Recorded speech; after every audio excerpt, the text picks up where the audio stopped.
And then he moves in with his dad's new girlfriend, wife. And was she like supposed to look like his mom? Well, it's her sister. That okay, so that was gonna be my first question. Okay, it's like the cousins of Tomo-chan all over again. So they were sisters. Yes. So He married his sister-in-law. yes. Cool. Awesome. Cool, bro. Yeah. Yeah. Japan.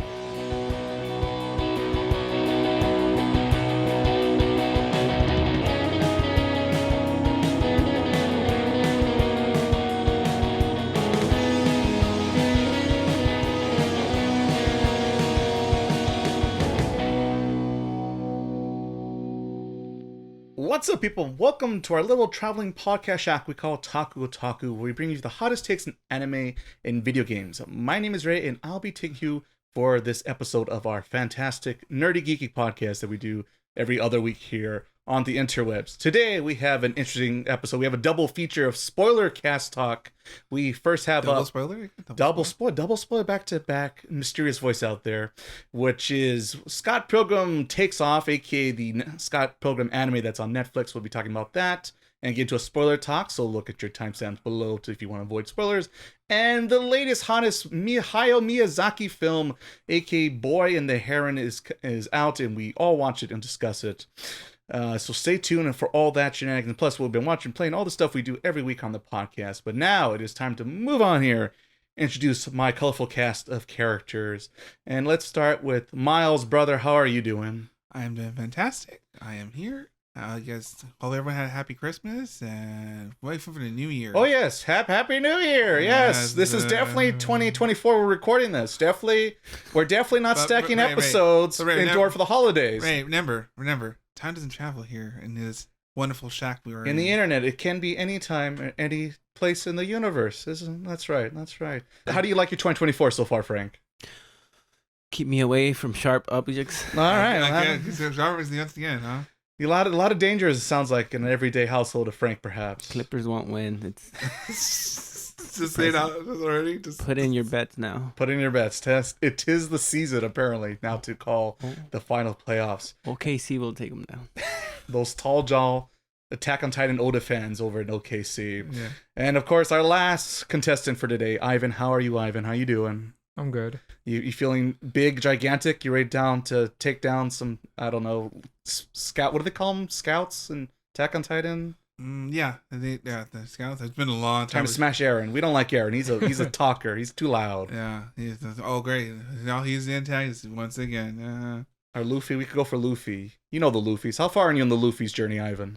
They were looking for a doctor. Okay. So, I feel a little bit better myself since I've been dropped the One Piece ball. Thanks for that, Ivan. Many thanks. There you go. I like how you ask him just you make yourself feel better. Feel better, because I need to get back on that. and that's how we start the new year. My New Year's resolution, keep reading One Piece. I'm saying it right now. Calling the shot. All right. All intros aside, let's jump in here on this episode of the podcast, and we have like one or two things of news. I'm looking at you, Frank. What's the big exciting news you want to share with the world today? We were just talking about it. The One Piece. No, but it's different, Frank. It's very different. What's so different about the One Piece? They're going to remake it, but I don't know if it's going to be like a Dragon Ball Kai kind of remake or a Final Fantasy Rebirth kind of remake or remake. Right. I kind of have a feeling that it's going to be very different, just basing this on the poster that they showed, because the art doesn't look the same. So it could just be just the poster. It looks normal size. Well, Luffy looks different. I guess I haven't seen it. The scenery looks different, so I'm kind of hoping it is very different. I'm leaning. They're gonna reanimate the whole thing. Yeah. Question mark. They stated they are remaking it with a new studio, Wit Studio, which is fitting because it's the Attack on Titan people, or the original Attack on Titan people, because later on Studio Mappa took over. And they said they're starting in the beginning, but how far they will get, nobody knows, and how many episodes they'll do and how they'll go, nobody knows, because One Piece by Toei Animation is still ongoing. So Yeah. it's kind of unique to have a remake of a show that is still currently airing on television. Only One Piece is a show you would think of. Only the One Piece. It's the only one that can get a remake while the other is technically still airing, which Happening is right now. nuts. Not long, I gotta wait for my Bleach. Like almost like 10 I something. can't even process it. So yeah, if you're a One Piece fan, it's a great time to be, and apparently good timing on my part. So now I could finish the manga and then catch up with the new remake. It's all coming up, Ray. I think it's gonna be like, we were talking about those Netflix things that they have like sections of like East Blue, Skypiea. I think they're gonna release it like that, and it's not gonna be episode by episode. That would make the most sense, which is hilarious because there's already the remake. Like you just pointed out, there's the remake of there's like short compilation remake films, and now there's how many? Oh my goodness gracious! How many One Pieces do we need? Enough to cover the whole season of One Piece. It's gonna be called 3-piece at this rate. 4-piece, 5-piece, all the pieces. Too many pieces. Yeah. The One Piece Part 1, Part 5. The final One Piece. The final One Piece. Part 2. Oh my god. Whole Attack on Titan. I still haven't finished that. Yeah, can't wait to get to that though. Can't wait. Another New Year's resolution right there. Finish Attack on Titan. I don't know if they had announced this before or not, but I also saw that they were showing Monsters. And his other series. Yeah. Oh, I forgot. It's a TV show. They're gonna animate it. Yeah. Okay. I forgot he did something else before One Piece, right? I think yeah, that's it's how that the works. prequel to One Piece, but is it even the same universe and everything? yeah, it's gonna be about the Zoro's family. Oh, are they gonna be big too? Just like the way Oda likes them, nice and big. All they have shown is Ryoma and some girl, some guy. I think it's already out in some sort of manga. And they showed like a dragon. All right. It looks like Godzilla. Loris has said that it's not Godzilla. Definitely not Godzilla. And that's pretty much all I heard this week. All right. That's it for the One Piece news. Anyone else news from this week worth? I'm trying to think. The One Piece was the most exciting thing, and I'm trying to remember. Was there anything else? I think that's it. It's the holiday season, so yeah. Well, it's very slow. It's a little slow. A lot of things are pending, like legal things like that going on around. And once again, we're definitely not stacking episodes, so it's not like there's small periods of time. It's 2024 once again. Welcome to the new year. Yeah. Happy New Year once again. Boy, when that ball fell, woo! I was so surprised. Yeah, I didn't step through it at all. No, did not. Couldn't. Wow, so crazy. Too bad Ryan Seacrest slipped. Oh, it was embarrassing. But we've said every time we on the podcast, the Galaga for the banana peels frame. Poor Ryan doesn't tune in. Should have subscribed. That's why you need to subscribe, people. That's why you can watch it for those banana peels. You don't be like Ryan Seacrest. Yeah. It was bad. It's very bad this year. If he slips. We're talking about Frank. It's not definitely before New Year's and Christmas. This is 2024, a brand new year. Brand new year, all right. Brand new year. Yeah, we leave those ideas in the past. That's last year's ideas. Burn it down. Burn it down. What is it? What does Kylo Ren say? What does it? Destroy the past. Bury the past. There you go. Kill the past. Something. But what a metaphor! And then just like no. And then the next movie said, "Nah, forget about that. Here's your Star Wars, I guess." Oh, Star Wars. What a metaphor! The helmet. The metaphor. The whole movie is still the best. Love the helmet. Hate the helmet. Love the helmet. And then he puts it back together. Just like, why would you put this back together? It's a blast. Star Wars. So bad. All right, here. Then let's move on here since news is all wrapped up, and let's talk about our weeks, what I've been watching and playing and so forth. So, make sure my thing doesn't fall off here. I'm gonna go with Ivan. Ivan, what have you been watching? What you been playing? Dun, dun, dun. So I finished Pokemon Scarlet. Ah, yes. Last time you were mentioning you were going back. It sounded like from after quite the hiatus. So 1 year to finish the game, and I have to say I really like the ending. Well, there you go. Did something right. It sounds like. The last boss. You know how like the last couple of Pokemon games they do like some kind of like a world event. Like this something happening in the Pokemon world or something. Mm-hmm. And I think this has been my favorite ending in a long time for a Pokemon game. But I'm gonna add some context. This is like the last boss battle, a 5-minute clip or 5-minute dialogue out of like the 45 hours I spent. So like the game, you definitely have to approach it differently. It's not like going through the world and trying to get gems or beat gems. it's a different game. It completely works differently. So, but the thing I hated the most of the game was like, like when you play a Pokemon game, and you enter a battle, it goes into a cinematic. But this one eliminated that when you're in the world. So like sometimes you're battling and you don't see your character, and you kind of rotate your own camera because it wants to keep it open world. So like you see the Pokemon, you engage in battle, but you stay in the same layout of where you found it or where you touched it, and it's so clunky. It's so just terrible. Should I do like Persona thing, and it just like trenches into like the fight come out. But it just doesn't feel like a Pokemon game because Pokemon has like you're in battle and they spin the thing, and then it has like the cameras like. So the fact that you're controlling the camera, but you can't really control the camera, so like it's I guess it's you almost see them like third person where you kind of see above them and you just see like the flat ground and you kind of just move the camera and you just see like these little characters and they're doing their moves, but it's weird because I don't know if what was the last one you played? Sun and Moon? No, I played the one year in London or the UK. Okay. That was it. X and Y. I don't remember. No, what was it called? The one on Switch. Sword. That's what it is. Yes. That's supposed to be London, isn't it? Isn't it the UK? I think so. I thought so. I could be wrong. Allegedly. X and Y was in France, right? No way. They're supposed to be real cities, huh? Yeah, they're based on real cities.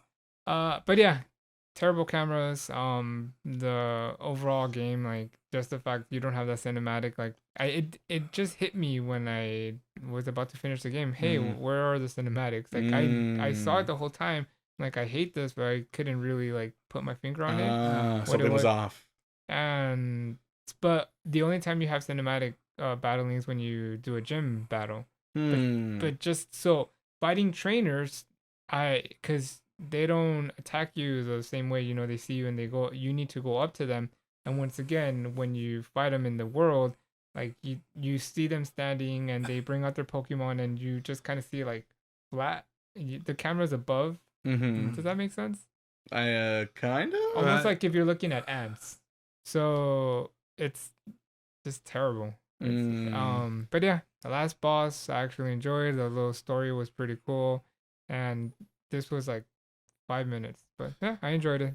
Well, I mean, at least it ended on a banger. It sounds like. So you're gonna play the DLC that's out? I'm interested. Terrible game. Couldn't stand it all these hours. I'll probably pick it up. The Frank review. Terrible game. Never played this again. I'll be back here next week to play it. I think Ivan was the one who started that trend. I think so, technically. I'm trying to remember. There was. The glasses one. Well, was that what it was? Yeah, quite terrible anime. I was. But I still watch it. No, it was something else because the last one you just hated that one. You just ripped that one to pieces. I remember. And then I chose the cat one, which is the same studio. It's hilarious. Something I forget. I have to go back. Look. Someone tell me. Yeah. Listener, you need to go to the catalog. Check Let me know. Check the tape. They're all bangers, so check them all out. I guess the only reason why I'm interested in the DLC is because I do like the designs for some of like the new legendaries. So basically, you're just gonna go and catch them. Oh, that's what I like about the game the best. So they have the whole theme of the Pokemon is like there's ancient Pokemon. So once again, they always do this lazy, but they get old Pokemon, they redesign them.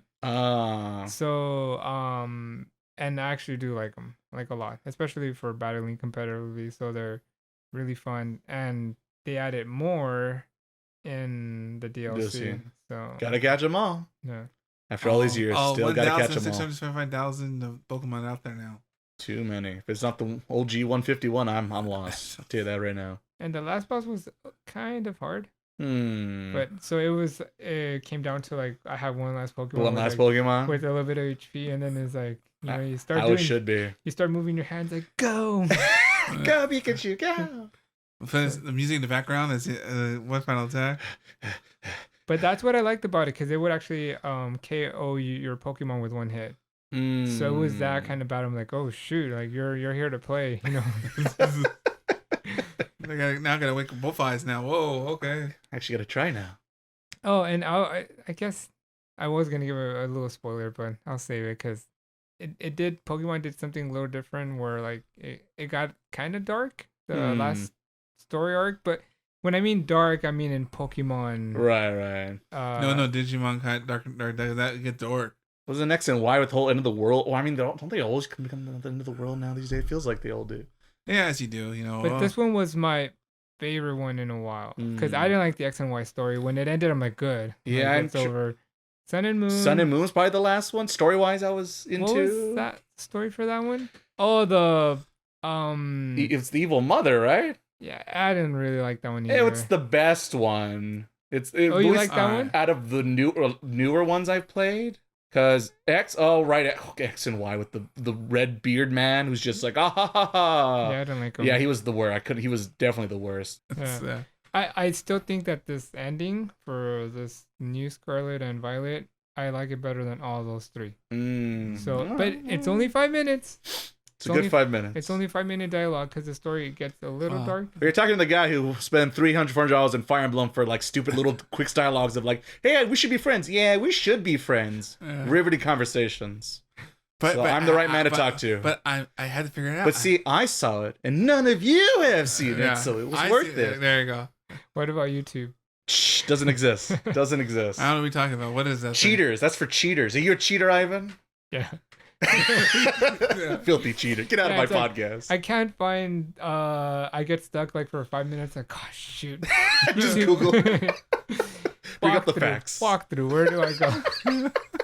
I'm just gonna watch this guy play the game. Watch him beat it too. That's how that works. Oh, okay. Because the game I was playing throughout the year was Octopath, and you need to find shrines to get the secret jobs. I'm like, oh shoot, where are they? Walk through. Where are they? And should just called it Frank, the real cheat sheet there. No, that was not hard. Like I wouldn't remember. They are very random in random places. Yeah. Anything else for you, Ivan? Was this the Pokemon hour? Yeah, just the Pokemon. Just the Pokemons. Alright then. Sounds interesting. I'm curious. Now let's go across the pond to Frank. Frank? Across the pond. Across the pond. It's a great big ocean out here. What you been watching playing, Frank? Playing nothing new, so I'm gonna just skip that. Alright. Let me guess. It starts with an M and ends with a Y. Maple Story? Yes. Face of Addiction. Although I did take a bit of a break because I was tired and I needed to do this podcast, and that's pretty much it. Yeah. Had to pull him away from the computer, headphones on and everything. Oh, you know what? I did play something new. Ooh. Oh, my bad. Liars. Lying to the group of folks out there. Maple Story 2. They canceled that one. I was playing Ninja Turtles for a bit. Right. Tried playing the super old one and didn't really like it. Which one? Like part 1 that's in color. Not Turtles in Time? No, not that one. Turtles. Not say that bad one. about Turtle Time. I think I'm gonna come across this pond over here. The reason we didn't play that one is because it's me, my brother, and my niece, and that one's only 2 players. I see. But the other one was not that good. The one that they re-released? The Kawabanga collection. It's like a collection of all the like NES, Super NES, Genesis games. It's just so confusing the way they arrange them. I wish they give me a list like, okay, this is the one that came out first. Right, like a timeline or release. Yeah, because like you go in and you put the games and it's like Turtles in Time. Like, which one's that one? And then there's like Turtle in Time. What? Why is there another Turtles in Time that looks way different? Oh, because one's the arcade port and one's the Super Nintendo port, I imagine. I bought this collection, but I haven't played it yet. But that would explain also that. Also on the list in this new year, brand new year. It's still 2024. It's a week or 2 into it now. Yeah. Poor Ryan Seacrest. Such a shame. I tried getting back into Star Ocean, but I kind of forgot what I was doing. And I think it's one of those things where you gotta start like, all over? Oh, please. You don't have to start all over, but you kind of have to go back to every town. And I'm like, what was I supposed to do in the town? I forgot. And this game is weird because you could go to the town or you could go to the town by pressing Y, and it's different because if you go in, you just go in and everybody's with you and you just go talk whatever. If you press Y, all of your party members split up and they go do something in the town. And then I think you could get certain quests by doing this, and it's It sounds confusing. Yeah, It does. Yeah, and then like this last time I went to a town, the guy was like, "Hey, can I borrow money?" I'm like, "Sure." And they're like, "You lost 1,500." Like, what the hell? And so you got robbed? Well, he took it, but then He's gonna pay it back, I hope. Well, when I left the town, he's like, "This is what I picked up," and he bought like 20 things. Wow. And they were like expensive. Like, how did you buy this with 1,500? And the guy even says it. He's like, "Oh, he was thinking what I was thinking." He's like, "I know a guy that knows a guy." I'm like, "Oh, okay." There you go. Discounts. So that's kind of weird. I didn't get into it. I want to play Tactics Ogre, but I feel like I gotta finish Star Ocean first. All right, but the game that I think we bought it yesterday or today. I don't remember. When I don't work, I forget what's happening. Okay. It's all blur. But we bought River City Girls Part 2. Oh, okay. And it's very fun. Very fun. I like it. That's good to know. I have the first one. I only played a little bit of it, but I did enjoy the little I played with it, and I knew the second one came out. I was like, should I buy the second one? I think this. Yes. Okay.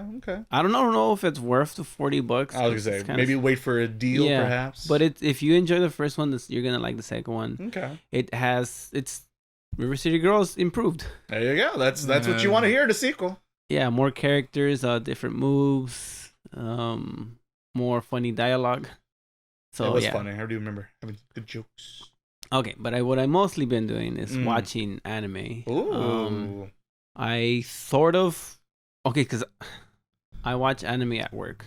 Okay. I hope my boss isn't listening. So at work, I could either be on the computer or I could walk around and stuff. Mm-hmm. And when I'm on the computer, I like it because I hide my phone and it's. No. I listen to it with my headphones and I watch something. No. But I can't watch something too good because I can't pay that much attention. Mm-hmm. So I have to watch something that's more like, dialogue oriented. So I started watching either dialogue oriented or I don't care about it too much. Enough. Okay. So I've been watching. Usually I watch my sitcoms there. I was gonna say it sounds like sitcom material. But I've been watching Pocket Diaries because that one's like there's no action. Oh yes. So I got back into that. I was watching Attack on Titan. Oh. But then it got too good, and I'm like. Yeah, you kind of don't want to miss certain episodes. You're gonna lose a lot. It's better than I remember because I've seen season 1. And I was gonna say, so you're back to the beginning then? Yeah, I started from the beginning, and I'm like, what I didn't remember, and I'm liking a lot about it is when the Titans are chasing somebody. Mm-hmm. It's kind of scary because you could hear the footsteps, and they're like faster than they should be. Right. So I think that's kind of intense, and I like how they animated that. The story is better than what I remember. I think I kind of zoned out when I watched it originally. One, because I was watching it week by week. True. And I remember thinking, it's good, but it's so slow. Right. And now that I'm watching it, like binge watching it, it's like, it makes sense now. Mm-hmm. And also watching in English helps. That's true. I was watching it in Japanese and then Spanish. And then, oh my gosh. The multi-language, the new Game Plus again. And then I'm like, no, I think English is the one that's going to hit. And English. Especially for maybe at work, perhaps. Yeah. So I've been enjoying it a lot. I'm on season 2 now. Okay. I keep trying to watch it in the house, and then the kids come in like, I don't know if you should be watching heads Probably not. It's bitten off. And yeah. That's fine. That's depending on the episode. Wouldn't be my first safe choice. Safer than what was it? It was The Boys. That's what you asked me about. No, don't put on The Boys. Not for the children. Still don't do that. Yeah, don't do it for you. So yeah, I've been enjoying Attack on Titan a lot. I'm kind of scared of the ending because I'm hearing mixed reviews, and I hate talking to people about it now because they just tell me stuff and I'm like, don't tell me stuff. Wow, that's a problem. I can't believe they were dead the whole time. Yeah. That's I like the ending. I don't know. I don't know why. You watched it all? Just the ending? No. Well, YouTube watchers is what they do. YouTube watchers. I watched the abridged version. Well, I picked up the manga at some point, and then I just read it through. But so I picked it up like I don't remember exactly where, but it was like I'm not gonna remember where, but I was reading it when the manga was being released. I did not. I was gonna end my day, but I just remembered I was reading Slam Dunk. I finished it finally, just like promised. So happy. Finally, it took you to 2024, but I'm glad you did it, Frank. I'm glad you did it. Yeah. Got that monkey off my back. It's finally done and over. I didn't know. I was expecting like 3 more matches. So I kind of feel bad the way I read it. I was like mostly like, oh, I saw this in the movie. Skip. I know what happens here. Yeah. But when they were talking, I was like, okay, this didn't happen in the movie because, you know, they kind of, it was like from a different perspective. So, but I don't think I missed anything important, but I was like, what I skipped was the action. Because it's like, okay, I know he's gonna dribble here, and I don't need someone to tell me, oh, he did the, you know, double pump fake or triple threat or like, you know, whatever. Pick and roll. When they explain stuff like that, that's the stuff I skipped. But like when it was like when the coaches was talking to the players, and I felt that when I watched the movie that I was missing a lot. Now I feel that it wasn't too much. It wasn't that as bad as I thought. But it would have been nice if they would have still done the movie based on Sakuragi's perspective, because he's just the best character. That's the reason why he's in the cover of all the mangas. Yeah, that's why he's a protagonist. I still think it doesn't make sense. I mean, I still put the movie as my number 2, so I still really enjoyed it.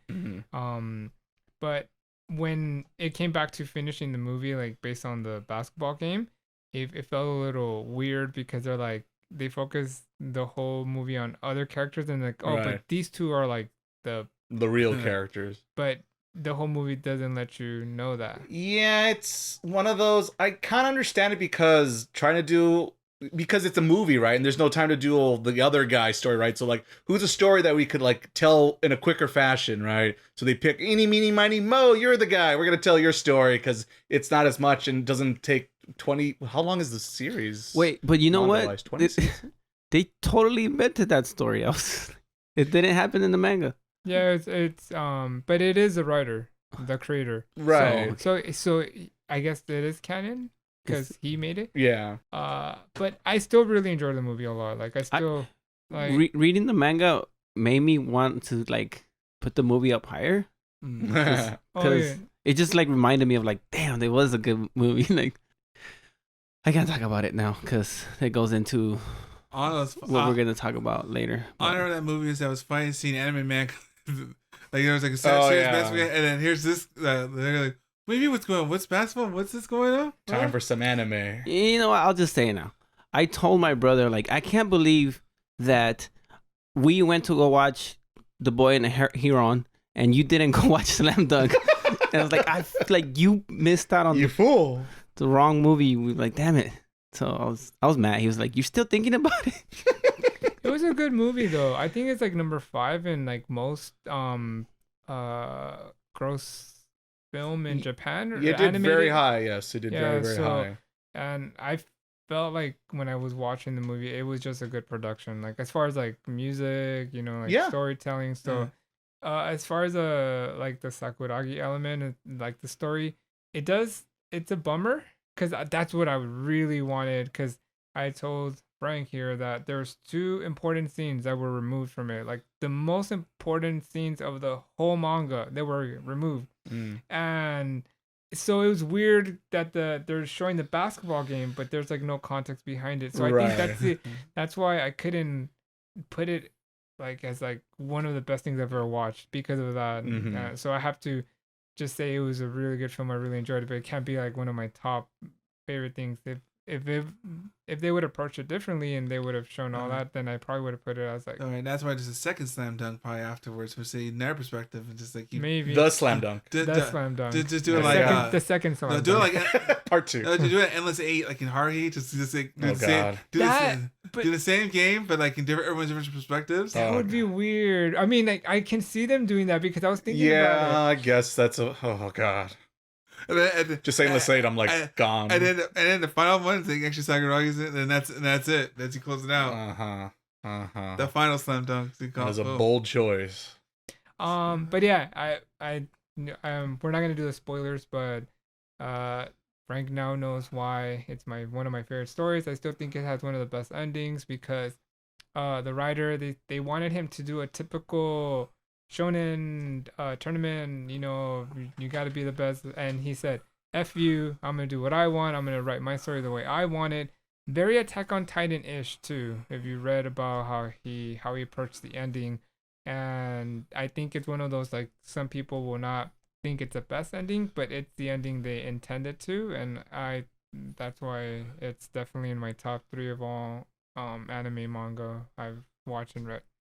I like it when they stick to their guns and do what they want to do instead of like, oh well, this is gonna be more popular. Right. That's what happened in Naruto, I felt. A little bit. It's just more like I want to keep this series going because I like the money. I call it the Toriyama problem. Money's good, so let's keep it going, I guess. But it's like, couldn't you stop right here? This is like how to go and end it. Yeah, but the money though. It's kind of nice. Kind of like it. I do think it was a great ending. I felt that I was missing a lot with the movie. I'm like, oh well, they won, so what happened in the next game? And they just don't mention it. And it's like, they didn't, right? They didn't. So because they win that game and then they just like they don't mention anything bad. And then suddenly it's like 5 years later, like what the hell? Shit happens, all right? But yeah, should have read the manga. Yeah, basically. In the manga, they do tell you what happened. But you know what's my favorite scene? The last scene with Rukawa and Sakuragi, like when they're on the beach, and then he flashes his shirt. That was funny. It's I know it's like it's not gonna make sense if you haven't read the manga, but it's like a little comedy bit at the very end, and that was pretty funny.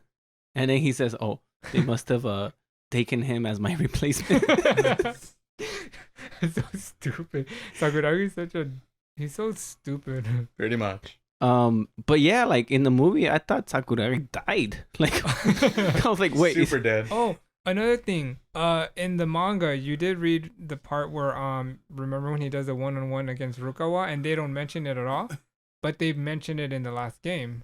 When the game, right? During the game, they show what actually happened. Because do you remember that scene in the manga or the anime if you watch it where Sakuragi challenges Rukawa on a 1-on-1?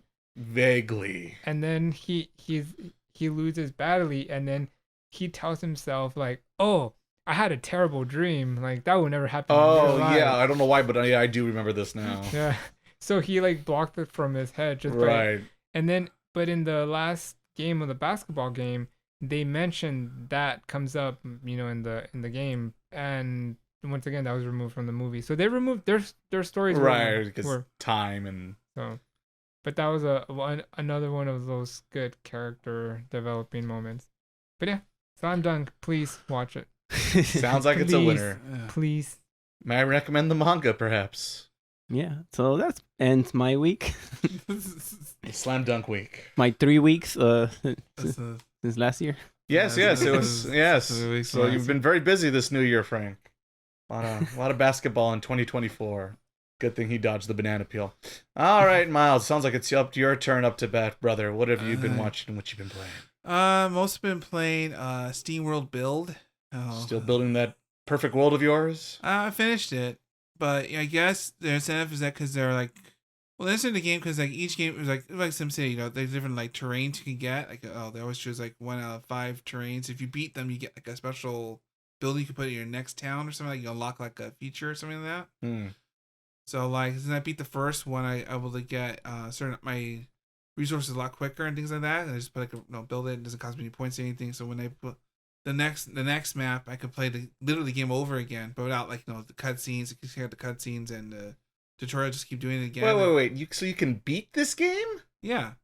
How do you beat a simulation game? Well, okay. So I think I mentioned before. So the object of this game, you build the world in the town. You build the world, but then you go underground to the mines, and in the mines you build a rocket ship.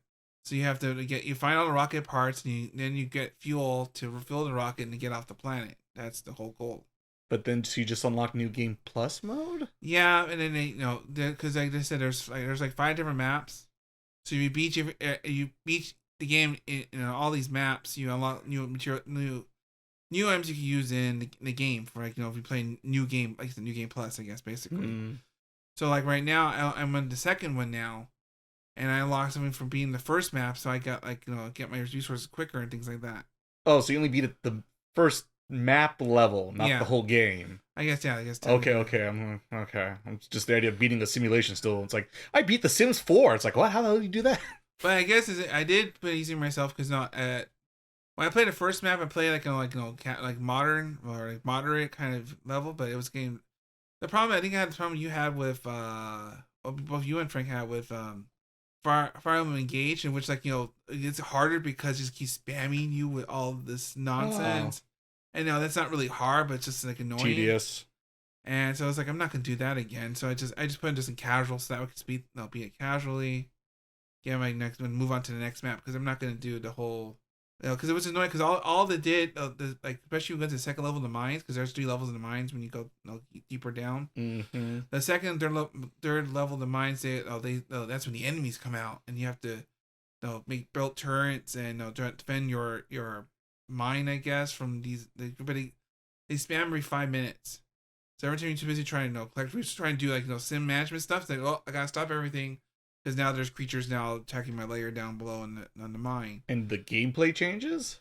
Yes and no. So there's certain mechanics change, we're in the mine, because you get materials from the mine, it goes up to the surface and use that to build stuff in the surface. Right.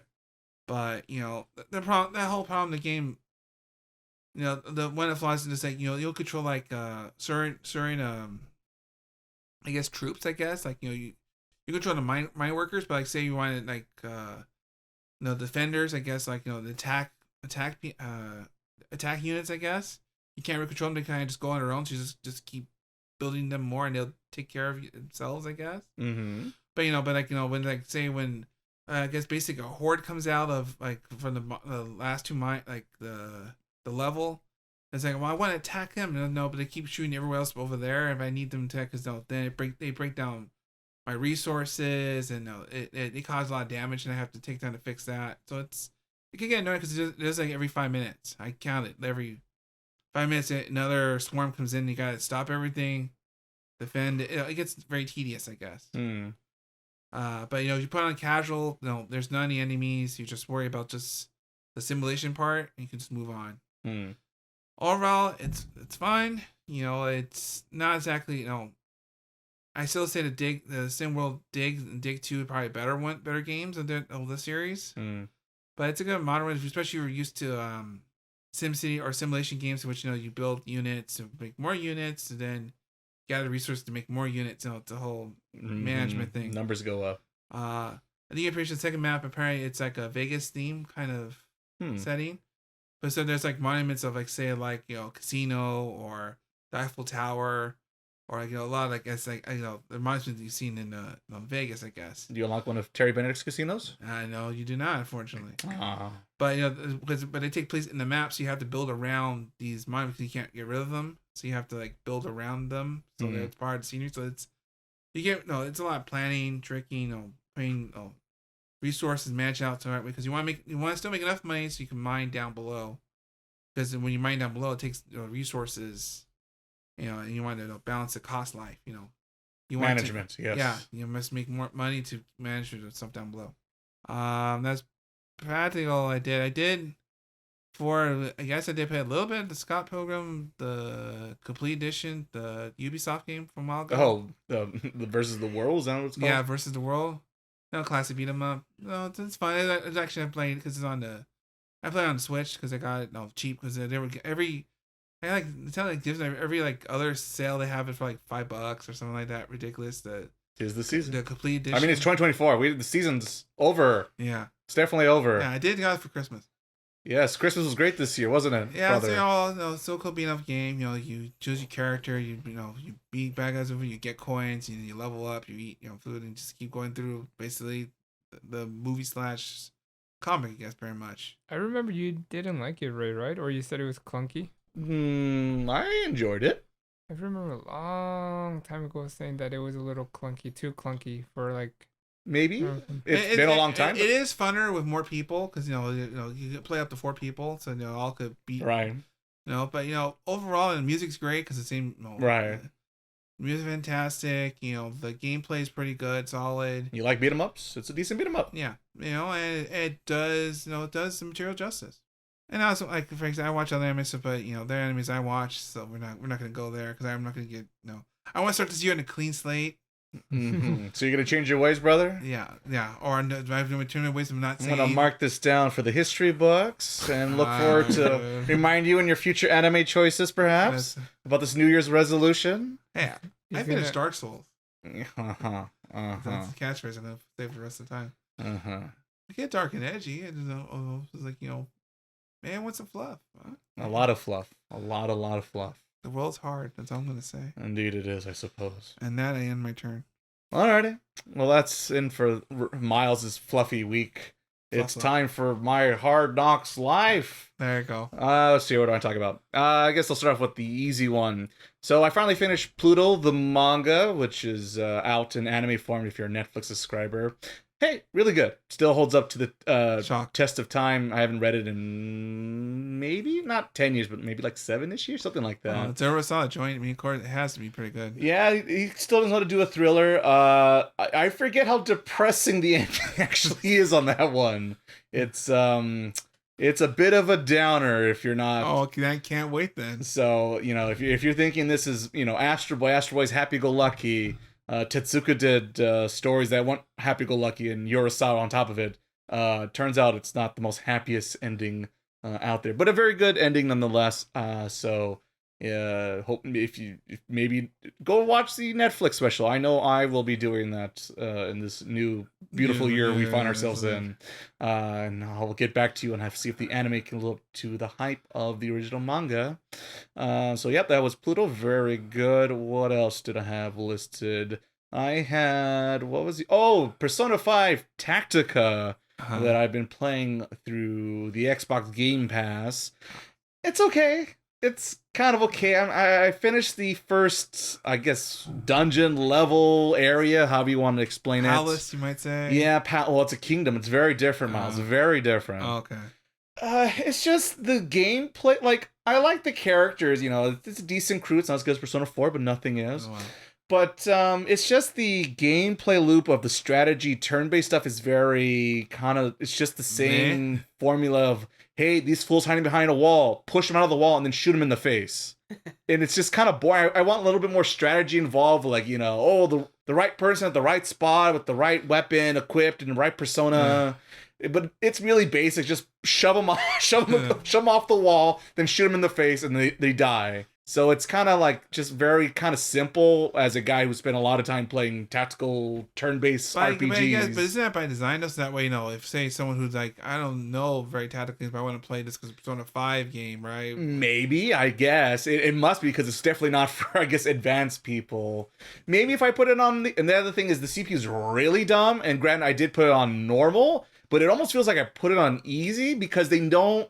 Like I said, the strategy in this game is to push people off wall, get them in vulnerability, and then attack them. But the CPU never pushes me off the wall when I'm on the wall. So it feels like it's still on easy despite I'm playing on normal. So maybe if I cranked it up, maybe I'd find a little bit more challenge. So yeah, it's just fine. It's like I said, it's one of those things I guess I'm kind of grateful I checked out on Game Pass and then fly out buy the game. But it's fine if you're a Persona 5 junkie, which I kind of am. It's better than Strikers, I'll say that. Because Strikers, I didn't even finish the first area. I was just like, I can't do this anymore. I'm done. And this is after Strikers, or is it still after Persona 5 per se? Well, yeah. Strikers. Who knows if they ever exist? Just like all the other like Persona 4 spin-off games. Wasn't Persona 4 one's canon though? Well, they're all canon, but it's not like they go like, hey, remember that time we danced off you? That was crazy, They don't like literally spell it out for you like that. It's just like they hint at like, oh, that one thing happened last summer. Whoa, that was something, wasn't it? So it's like you kind of have to, play the games and to get the reference and joke. But yeah, it's fine. Like I said, I'm a very picky turn-based tactical person, so it didn't deliver the goods on strategy. But we'll see. Maybe I'll go back to it, but I feel like I'm at a point like, there's a lot of games on my backlog that I'm curious to go back to and a little bit more eager to. So I think that's going to be on the back burner for now. So, yep, that's Persona 5 Tactica. I guess the interesting thing about it, so I've been playing mostly on the Xbox, but then I've also been playing it on my brand new Steam Deck OLED edition, which I don't does. I like how, like, by the way, everyone's just the fact that you're a giver, all the sponsors like, oh yes, that's.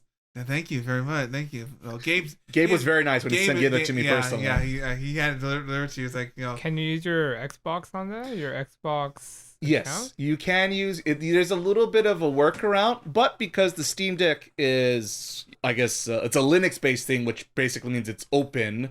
If you do a little bit of, not even like really basic programming, you can access the Xbox cloud streaming stuff.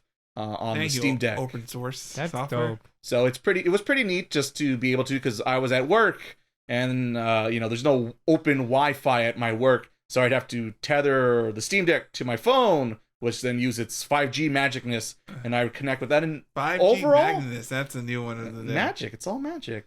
So it was pretty neat to do that. The technology has come a long way. As I remember playing a Game Boy on black and green screens and having a phone able to use a hotspot, so that way you can. I can just access the internets without needing a Wi-Fi password. So it was pretty neat. There are no strings on me, and it worked pretty well. It there was times it'd get a little funky, but overall it was playable, and I thought it was neat being able to do it. And this is my first time having a Steam Deck. I know that's been out for like 2 years now. Yeah, so there's no lag. There's no lag or anything because they have their. I know they have their own proprietary cloud platform. There's no lag or anything when you're playing, like on Xbox, using the cloud streaming beta service. but no, there was is there any lag, or do you feel like there was a lag? There was every so often but I'm using the phone tethering. It would happen, but I would say 85% of the time it was playable with no issues in a pretty decent looking screen. Because I know, like, I the one moment I tried playing the PS Remote Play on my PC and try to connect it to the PS5. That didn't end well. It did not work at all. Because granted, the PS5 is literally just like one room behind. Right, me. And you're playing in the same house with it's like proper Wi-Fi. Wi-Fi 6, mind you. Mm-hmm. And it's like, well, I tried, and I went back to PS5 and just played from there. Yeah, I don't know. I've never tried the PlayStation stuff, but yeah, the Xbox stuff. Since I'm signed up for Game Pass again, I figured, let's test it out. Since I bought the Steam Deck. So it was pretty neat, good experience. It's just the idea of having a Steam Deck. It's just a Nintendo Switch on steroids, and this is with power. Yeah. So this is what happens when you refresh hardware after 6-7 years. Well, and you lock it down. Oh, okay, that's how that works. Mm-hmm. What's up, Ive? That was my. How I told you I was playing Pokemon. Mm-hmm. I did feel a little frustrated that like the graphics, like it's like, come on, like this is a little out of date. It's like this is unacceptable at this point. Don't worry, at the Switch 2, you probably can play that game just a little bit better. I hope so. It's like it shouldn't be this at this point. Like it's insulting, to cough up like so much money for these games, and you're like, what? They're like PS2 graphics. Like, what are they for real? It's like, yeah, it's a little primitive. I don't know, early Xbox 360 maybe. I might be playing the Link's Awakening remake, and that thing was slow as molasses. Oh, that was just terribly programmed, that game in general. And the best one is like, oh well, that came out. Good luck with that. Yeah, they didn't fix it. But yes, the Steam Deck, the OLED model in particular, I'm surprised how well the battery lasts, because I know the original model had issues with the battery, but I guess with the new processing technologies and this and that, the battery lasts pretty long. I've been able to play it here and there at work throughout the whole week without having to charge it, so I was surprised about that. Is it an ARM chip, or what chip's in that thing? It must be. What else could it be? Well, it could be a Snapdragon. Oh, I don't think it's a Snapdragon. I could be wrong. It just the end result. Does it work, and is it a smooth experience? Yeah. Yes, it is, and the screen's beautiful with now the OLED model. Now you can play Persona 4 Golden the way it's supposed to be on. I did dabble just a smooch of not 4 but 3, because I also bought that last year. It's so easy to cut yourself off. If it was in a 4, you would be playing the whole game. Well, that was the other reason why I didn't boot up 4. And then you blink, and like 120 hours later, where am I? What? It was neat, because the last time I saw Persona 3 was on the PSP handheld, so to see it all big screen OLED in my hands and crystal clear was pretty neat to see in the HD remake, or not the port one, because the remake is coming out this year in 2024. Yeah, definitely in 2024. In 2024, we're definitely in. Yes. But yes, like I said, it's just neat. I've been collecting. I have the world's biggest Steam backlog catalog of everyone else out there. So by buying one of these things, I think I'm actually going to start working through games, and I slowly have been, but sadly nothing of super note I'll talk about here just yet. Let's go back to the year 2003. That's right, one. It's there's a lot of games I need to go back to, and I think the portability, the technology is just neat and cool. And I can play Sonic on the go. And the emulation stuff, which I have the means, because I have my own games and I have backups, and I've talked about it on the podcast. All legit, folks, all legits. No enhanced methods, right? That's what you describe it. But my enhanced methods, perhaps. But yes, so I know I could do that, so I need to sit down and just grind. It's just a tedious process, but you throw that in there, the Xbox Game Pass, my giant Steam collection. For an expensive device, it starts to become justifiable if you finally sit down and go through those games. So I'm hoping to do that in 2024. Now I'm gonna play Crazy Taxi once again. Well, I have that everywhere I go, so I don't need the power of the Steam This time Deck. with Metallica, or Metallica. Whoops, the daisy. I'm gonna watch you squirm here. Offspring, thank you. There you got it. He got it, folks. He couldn't do it. Yeah. Yeah, it's like every time we play a game, it's like that, and that's it. Has to be. You have to start the game. See, I always weird because I know I saw footage of like they were showing more screenshots of the new one. Oh, and it's like, but if you don't have Offspring, would you still play it though? That's a real question to ask. Kind of neat. At least 1 or 2 tracks, at least. That's how I feel. Now the song's in my head. Day after day, my whole life. Because every time I play Crazy Taxi, that's the game. Yeah. That's all the game you got. And you're too busy like going. Sing comments watching people jump out of the car. Hey, come on, man, let's go. Hey, right over there. Hey, take me to the KFC. I just think the classic. I think when they the timer ran out, like, oh, see you later. Just literally jump out of the car. I'm out of here, man. Back off your road. I'm so sick of something. Yeah. That's all I want. Oh, there it is. Yeah. And now we did covers. Thanks, Ivan. Thanks. The YouTube algorithm has now canceled the podcast. Let's see here. What is it? I think there was one more thing. Would you really get strike for that? No. Oh. Yeah, we're not rendition. No. Yeah. I was thinking about saying it. When Miles beat me to it. Venomous bites. It's all good. As long as he says it, not me. Yeah. He did not give me a script right here saying, I'll say this line right here. I'll say this. Oh, yes. My last thing. Speaking about technology, I finally cracked open and dived into a little bit more this week. Previous on the podcast, I think in October, I mentioned the fact I purchased the Oculus Quest 3. Yes, that's what it is. Trying to remember, it's a mouthful now these days. 1, 2, 3. Too many headsets. But finally, I broke down and bought an extra proper head strap and a battery pack, because that thing, honestly, it's cool, the technology and everything you can do. But man, oh man, after like an hour, you're out. You're out of juice, and if you're having a good time, too bad. It's game over. See you. That's when after you charge. Yeah, that's why you put the headset down. You're supposed to get out of the reality. You can't stay in. In 1 hour? I mean, to me, I need. We're waiting for the nerf. Like 2 hours. We're waiting for the nerf gear so that we can put your sim in. There you go. I could be Kirito, the most blandest, boringest character of all time. Oh boy. Or the guy from Shangri-La Frontier. That's the other one. I think better at least. I bought $5 headphones. Congratulations. Great technology choices. A lot of technology happening on the podcast. And they're wired too. Yep. Those Apple Pods are still rocking those Apple Pods? No, these are like old school. Like the ones that have the little fluffy. I like them, that's why. For some reason, I've always been into them. So I was like looking online, like, can I find them? And then I did. And at the rental store. And I'm like, hopefully they're not expensive. They're $5. Yes. There you go. So, it sounds just like $5. Thank you, Santa. A lot of different, like I said, a lot of levels of technology use going on here on the podcast today. But yes, the Quest 3. The battery, and then with the extra head strap, so it fits a little bit more comfortable in my head. I did buy a little battery bank that you could strap on it, and you plug that in, and you could keep going for like probably 3 hours maybe with the battery pack fully charged. I did test it out. Good purchase there. And then the game I did play on it was the Iron Man VR. The way it's supposed to turn it on. Yes, it was originally a PlayStation VR game, but that is also like the $5 headphones in comparison to this thing now. And it's neat. I'm pretty somewhat decent big Marvel Iron Man fan. I know what Iron Man is. But I was gonna say maybe not the biggest on the podcast, but, perhaps. Well, maybe because he's also Batman, basically. Well, the argument's there. Billionaire check. They're close.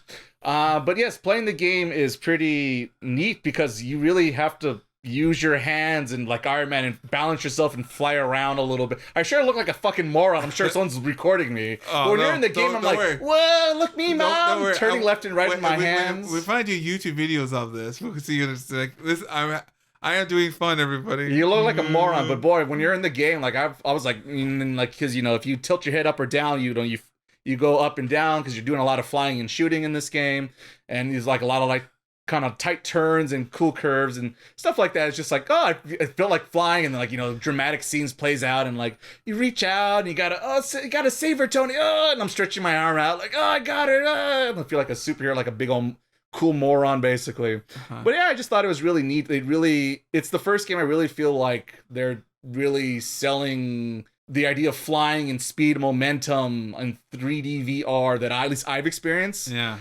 So I just thought it was a very neat experience, and there's a story element of stuff in there, but I didn't get too far. I only did like the first mission or so.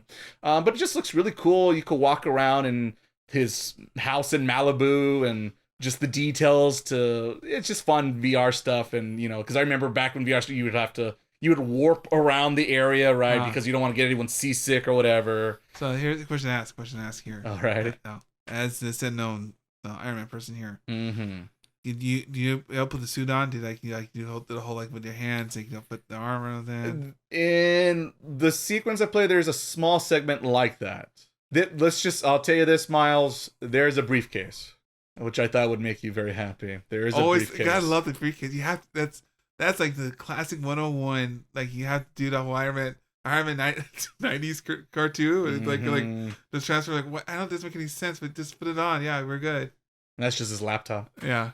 But yes, like I said, very cool experience. And I tried the Steam Link thing that they put out for the Quest. Steam Link 2, whatever to call it now. Well, I don't think there's 2. It's the first one. Oh, because I thought there was like Steam Link 2 or Steam.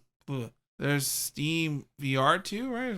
Well, there's a new the Steam VR had like a refresh recently. Yeah, that's what it means. But they put out a device or an app, I guess you really specify, on the Quest where you could hook up on your regular tower PC and play games wirelessly through your Steam catalog. But it didn't work very well for me. What? You tell me wired once again is better than wireless? Well, you could go that route and circumvent and fix it wrong, but honestly, because a lot of people were saying like, oh, it's the new free one, because the way to do this was through another app that you had to pay for called Virtual Desktop. Yeah, I know. And that's what I've been using, and it's worked pretty well. And yeah, I just went back to it. I didn't. I spent that $15, and I don't know. I'm sure I could probably figure out there must be a bug or something that's why it's not working, because I've heard a lot of good press about this new app that you could hook up. But if you have Virtual Desktop, just use that. I think it does the job better. Maybe I have to get it to work to do a fair comparison, I suppose. But one worked and one didn't work, so I'm gonna go with the one that did work. But yes, VR stuff. Hopefully more of that also in 2024, since another back catalog of games on both Quest and Steam that I need to get to. And sadly, you can't do VR on the Steam Deck just yet. But one day. Would it be like the Virtual Boy to go? Yeah, the goofy Labo, right? The Labo thing. Labo. The Labo thing, you put the switch in front of your face. Like, look, this is 3D, ladies and gentlemen. This is 3D. Look at me, I'm Iron Man. And you can play Captain Tail Treasure Tracker. Yeah, I forgot that. On Labo VR. But you had to find a Labo VR set to start. Hope you love cardboard. So yes, that ends my week talking about new technologies, I guess, in 2024. So look forward more to all that. But now it's time on the podcast to get into our main discussion topic, our double feature we have going on today. But first, we'll start off with Scott Pilgrim Takes Off. And early on, we'll just talk about our first impressions and thoughts of the said TV show on Netflix. And then we'll get into spoilers. And then after that, we'll jump into The Boy and the Heron. So timestamps below for those listening if you want to avoid any spoilers at any given time. Alrighty, you know what, Miles? I guess I'm going to ask you to introduce us to Scott Pilgrim, since I think you're probably the biggest Scott Pilgrim person here on the podcast. Okay, let's see. Where do we begin? So off the bat, we have the trifecta here. You have Edgar Wright producing it. You have all the original English voice actors from the film in here. You also have music from people who made the game in here. And then you got Science Star, who's pretty good. It's Yuasa's Urasa, I think. Yeah, Urasa's film studio. So no, they do pretty good work. Mm-hmm. And it shows. I think first person alone, I thought it was pretty neat how they're able to get thing that's basically it's what if a Japanese studio animated something, a Western property, pretty much, right? It's kind of like the old with squiggly lines and everything like that. But overall, it is. I guess this is a spoiler. I guess I may wait till later. But overall, I thought it was pretty neat how they kind of told the ideas of the film, but not like in a different context. And kind of overall made it more interesting. Like this, I thought it was going to be, which is going to be a rehash, I guess. So that's my first initial thoughts. All right. How about you, Ivan? What was your thoughts and feelings about Scott Pilgrim Takes Off? Hopeful, okay. When I first started, and then what's going on, and then disappointed. Maybe a little less as it goes, it sounds like. So I guess in general is kind of what's the point. That's where my conclusion ended.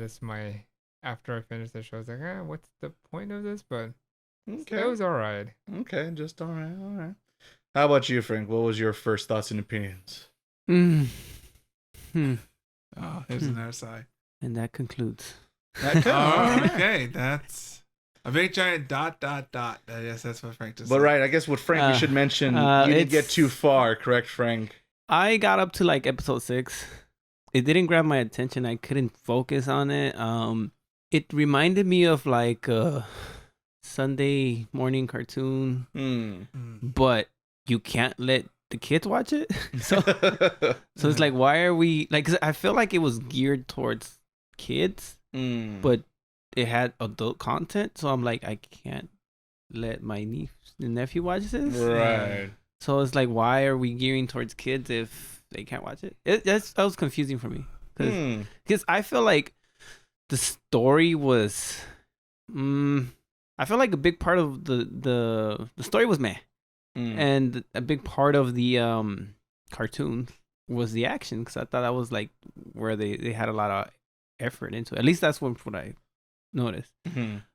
And in my view, it's like, okay, cartoons that are like this is for kids, but yeah. So that's where I kept going. I'm like, why are they doing this? I guess I understand at a certain point, because a lot of characters do, because the way how they are, because we're just the cartoon aspects of how they all them look, I guess. Right. It's not anime looking, for those who have never seen what the original comic books and this production looks like. It's very much a Western cartoony look. Yeah, but I can't understand the way of, because you can't. At first glance, you show me like if you played the video game, right? Like this is like the video game, right? The video game, I think, goes to much graphic detail as the manga or this show goes with. Context wise, unless you know.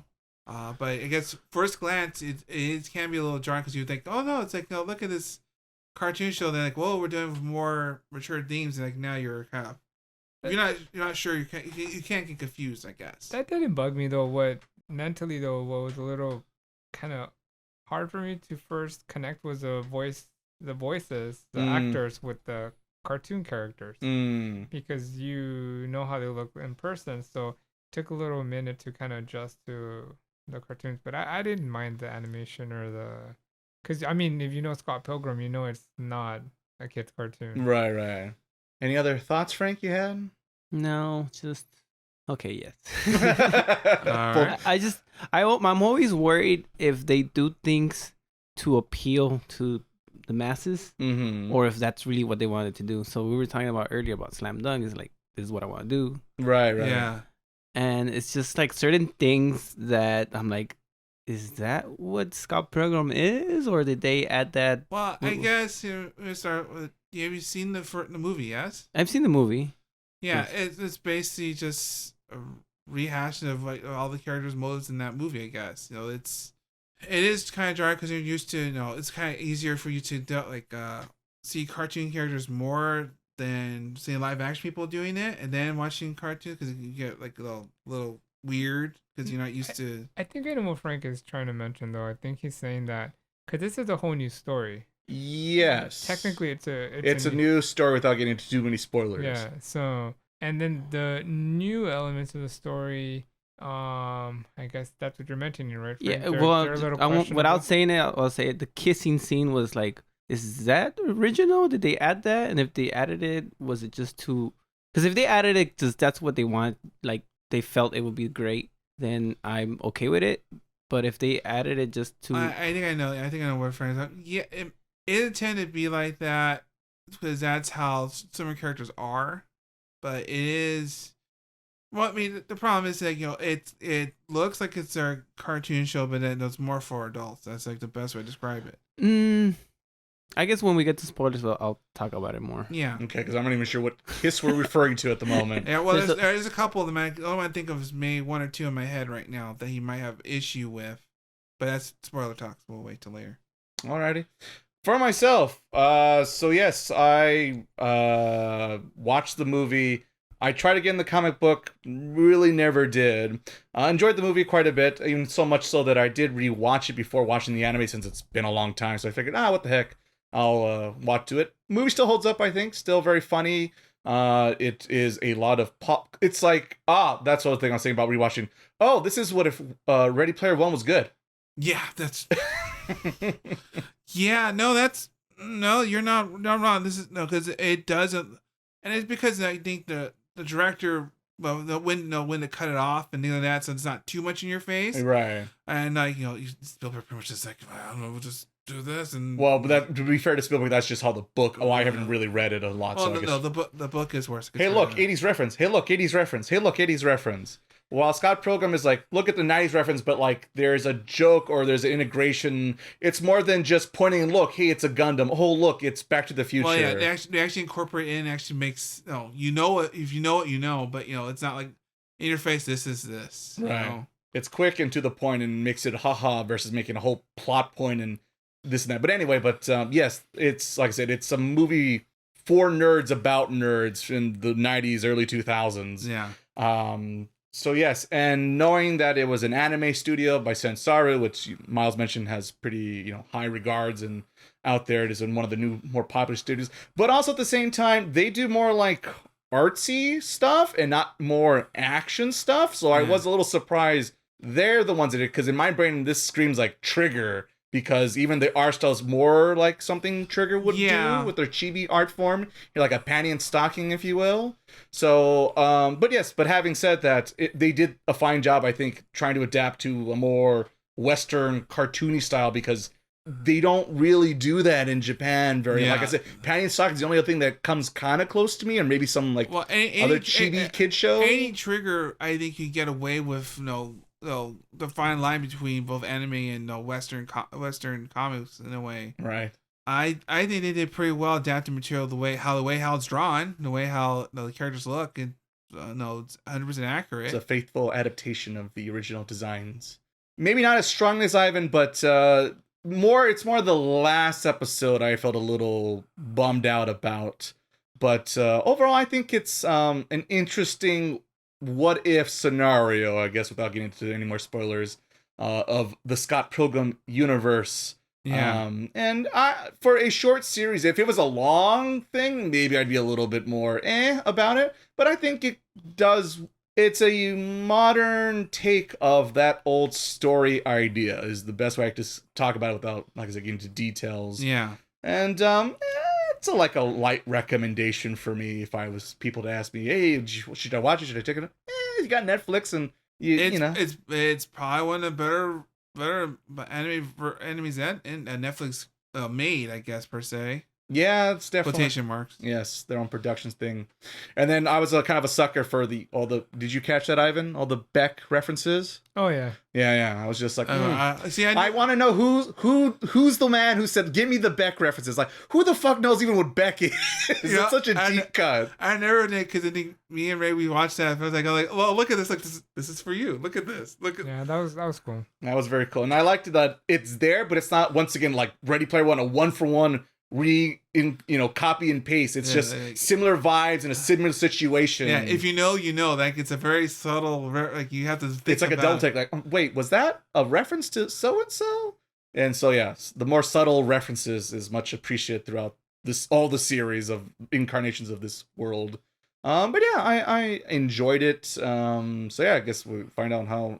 Apparently, I'm gonna have to upsell everyone here. It sounds like perhaps maybe. Well, Miles, I was gonna say Miles might help me here. It's me and Miles versus Frank and Ivan. There you go. I can go first. So spoilers, right? Yes, spoilers. So if you want to avoid spoilers, timestamps below. Spoilers unlocked. We'll see you at the Boar and the Heron discussion. All right, Ivan, showtime. All right, so the first 3 episodes, I really enjoyed. So I love the music. I love the animation. I was really into it. So when I walked into or when I started watching, I had no idea I thought it was just going to be a complete adaptation of the manga. So when he loses the fight and then he dies. Plot twist. That was like the big twist. And he dies. Yeah. I was like, did this happen in the manga? Did this happen? And then, so I was really intrigued. And then when, Ramona Flowers. There it is. When she's like, oh no, he's still alive. And I was really intrigued. And then it was the next episode, which was a fight between her and then the girl X. Yeah, Roxy. Right. So I was really into it at that point. Then from that point on, that middle arc, it's not that I didn't like the idea what they were doing, but I felt like it became too sitcom-ish, where like it just felt like there was no purpose, at least from my interpretation of the way they were presenting it, because they're all trying to kind of do their own thing, it was I just didn't make. I mean, there was a plot. She was trying to do something following the plot, right? But each character was like, it almost felt like a slice of life at that point. And then at the end, it kind of goes back to the story, and so I didn't like that middle section at all. And that was probably what, from, let's say, if I could have potentially rated like an 8 or a 7, it went down to like a 6.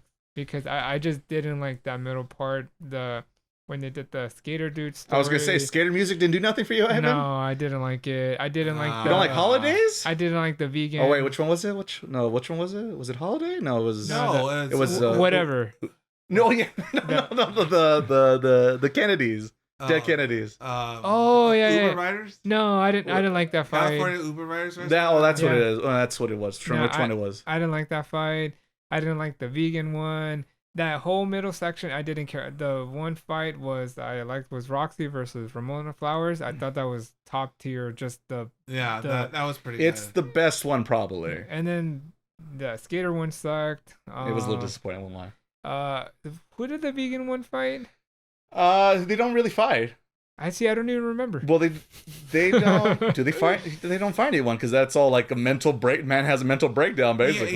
He has a mental breakdown because of Wallace. Yeah. See that? I felt like that episode was kind of pointless. But I think, it was funny. But in a way, but there's no action. I think the thing is that halfway through, I think the show tries to change your perspective, I guess, or your perception. Because they always like so it's basically her fighting everybody else, all her exes, right? Basically.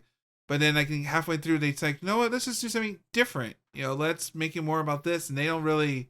It tries to. They always try to change it up. For sometimes it works, sometimes it doesn't. But they tries to always try and interpret what's going on with the story, I guess. I just didn't care for it. It just didn't do it for me. It's not so much that they needed to stick to it, but the fact that they were like, I don't care about you, Ramona. It was too much of a change, like, from like evil access to like I don't really care about you. It just felt weird to me. I just couldn't. So Roxy, I felt they handled that one really good. Right. She was still like, I still have these feelings, and they had some type of closure. Right, exactly. But the other characters were like, oh, what are you doing here? Oh, well, whatever. I'm doing my own thing now. Yeah, you're like old news. And it just was like, what? And then, I don't know. I just couldn't really buy into it. And then the ending, it was anticlimactic. A little bit. And yeah, and I'll let you guys take over from that. But overall, I didn't mind watching it, so I don't want to say like I did not like it. They played X. Did you catch that? Yeah, I did. So I was gonna say some of these songs Ivan might be a little into. I think maybe. There was some of the episodes sounded very shoegaze with the music, the background. So they definitely did some things I did enjoy, but I just couldn't get by that the characters changed so much so soon, and it just felt a little weird to me. Okay, I kind of see that. What about you, Frank? Anything you want to add in the jump in at the moment, Frank? Any gripes? Any complaints? I guess I'll say what I don't like first and what I did like. Alrighty. Go ahead. What I didn't like was and maybe it's just me, it's my personal way of ranking things, is that I couldn't, like, probably the hardest part about watching it is that I had to look over my shoulders. Because I have little ones in the house, and it's like... Oh, I see. I thought we're back at work. No. Work is fine. Work is yeah. That's fine. Yeah. They'll probably get into it as well. Yeah. The reason I didn't watch it at work was because I don't have Netflix on my phone. You know how they are now. So that's a big factor for me. Like, if it's kid approved, parent approved, it's a big deal for me. Maybe if I lived alone, I wouldn't rate it based on this. Interesting. But it's a part of my life, and so now I have to rate it part as so. What an old man you're becoming here, Frank. Yeah. But my kids like it. I must know if my grandchild be able to entertain. Yeah. No, like, because I literally was thinking, oh, I could watch this with my niece. And then they went out that day. So I'm like, I'll just get started on it. And like, literally the first scene is like, well, I'm not going to have sex with you. Like, whoa, I can't. I'm glad she wasn't here. Well, I don't think Frank remembers the movie too well. Yeah. I don't. But that's kind of things that, I guess it is weird because you see the character designs, like original character designs, you kind of like. I suppose, but I feel like that, like, South Park destroyed that like decades ago. Yeah, I know, but I guess I'm trying to get Frank's defense. I guess I can't. Right. Aw, what a good co-host you are. Miles.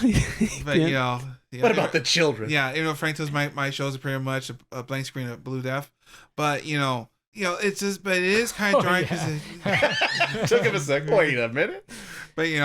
But it is drawing because you see like look at it. No, look at these characters, right? It look like a teenage kind of like. I suppose if you're not aware. But they're all adults though. Right? Yeah. Well, minus knives. Yeah, but the style they look like right. They look adorable. Yeah, they're markable. So you can draw it, but I guess if you don't know, I wouldn't recommend to maybe read or watch the movie maybe or something because I feel like it's not for kids. It isn't for kids, I guess. Yeah, it just caught me off guard, and I don't really like dock it too much, but it's there. I have to mention it. Yeah, just a note. The note. It's a note. Yeah. Probably the only episode that was the raunchiest was the vegan one. Probably because they're making out constantly. Yeah, and that's what I was talking about earlier. If it's something that was part of the original storyline or whatever, okay. And if it's not, and it's just something that he thought, okay, this is how I want to represent these characters, okay. But if it's something he added just to appeal like the current trends, then that's where it would bug me. I'll never know. But it's something on my mind like, was it this or is it this? Touching up on what Frank is saying. Well, at this point, whenever you see a Netflix show, you have to realize that there's going to be like that. It's like the new, like kind of checking the box. Right. So I'm not surprised anymore. So whenever you see a Netflix show, just be ready that the box are going to be checked of like. It is selling for young adults. So it's going to have like representation. So it's the new. So when you watch Cowboy Bebop, it had it. I'm not sure about Did One Piece have anything like that? No, I think in regards to this story, it was always been there. I was gonna say he's always been gay, and he's been like super gay, and like even in the movie, he's like having sex with all these rando people. Oh, that's true. Huh? So that's why I was like a little surprised. But Frank doesn't remember the movie, I would that makes argue more sense. technically it's more subdued because in the movie, literally.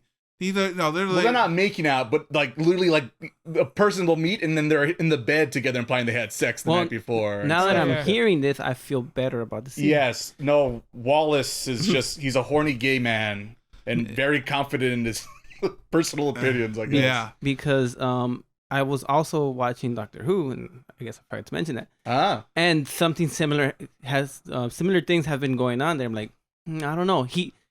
This one I know more about it because they reintroduced the character that has already come out, and they kind of made him act differently, and I'm like, well, see, are they pulling a Star Wars basically? Yeah, it depends. Like there are good like ways to show representation, and when it's natural and not surprising, it's fine. When it seems out of fucking left field, Star Wars, it's a little jarring, or it takes you out of it. You feel like someone literally editing to please someone out there, so that way the numbers go up. Got to check those boxes. That's when it is a little weird. But this story in particular has always been goes there, so it's not too surprising. I mean, it's a little much, considering, but that's Wallace. I mean, that's his whole character. Yeah, and I'm gonna kind of go back to my complaint. So I think that the reason why I felt like it kind of lost steam was because the characters, once again, it should have been focused more on Ramona, like some kind of interaction with her, and it just became like that dynamic was completely gone. So that's why it felt flat to me. I see. So like it wasn't, to me, Wallace was not the problem in that episode. It was just the fact that the vegan dude just didn't care about Ramona at all. Like there was no conclusion or satisfying problem fixing as the previous episode. Yeah, but that's how that character is. He's more because he's a vegan. He's above everybody. He's like a god, I guess I would say, something like that. That's how his character, because he's above everyone else. Like a little different than Skater one, Lucas Lee. That one's more. He eventually learns his lesson. You argue at the end of the day.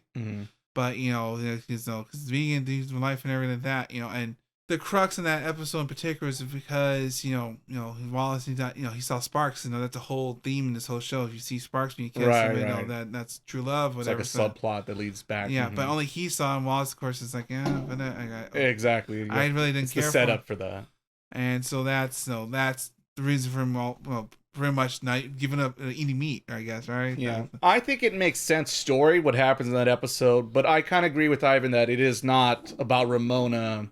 And I think the biggest problem is the relationship with Ramona and Roxy is the most emotionally satisfying thing, and it's the first one. And so you're kind of looking for that high for all these relationships because that's what the story kind of promises, that's what's going to happen. But really, that's the only one that really does happen with.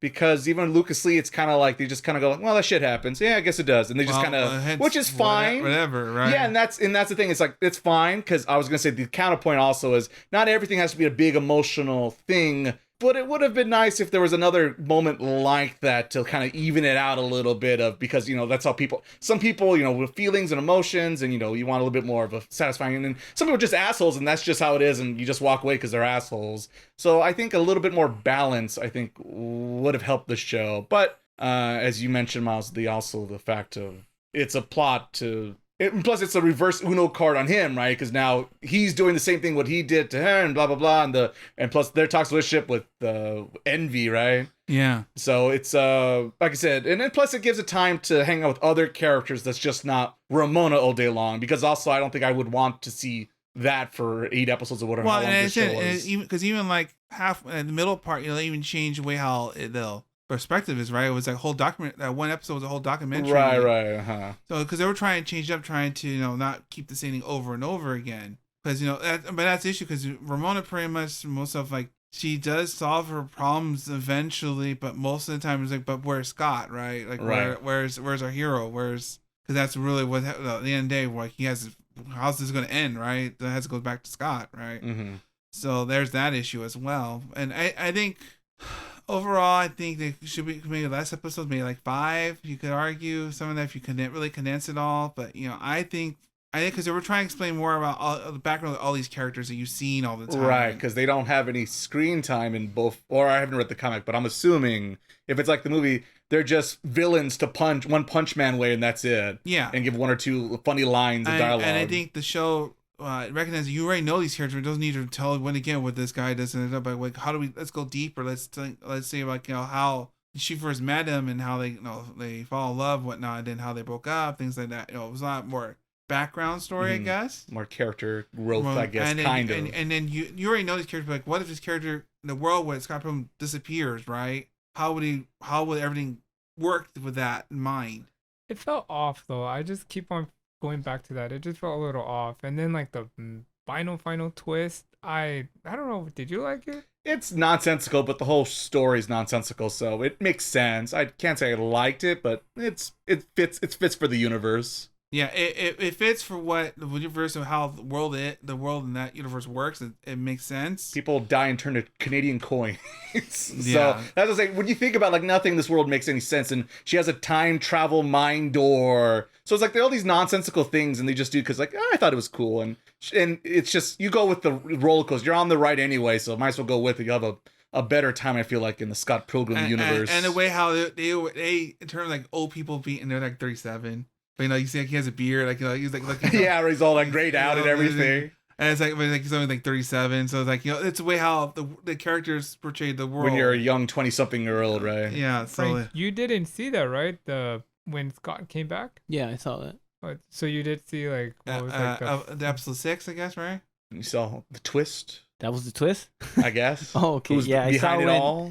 Yeah, I saw when he came back in time, and he was like, "Oh, it's me." And I did think about that, with like 37. Right. It's not that old. Yeah, he was all old. Yeah, old. But you didn't see the final episode of what happened, right? No.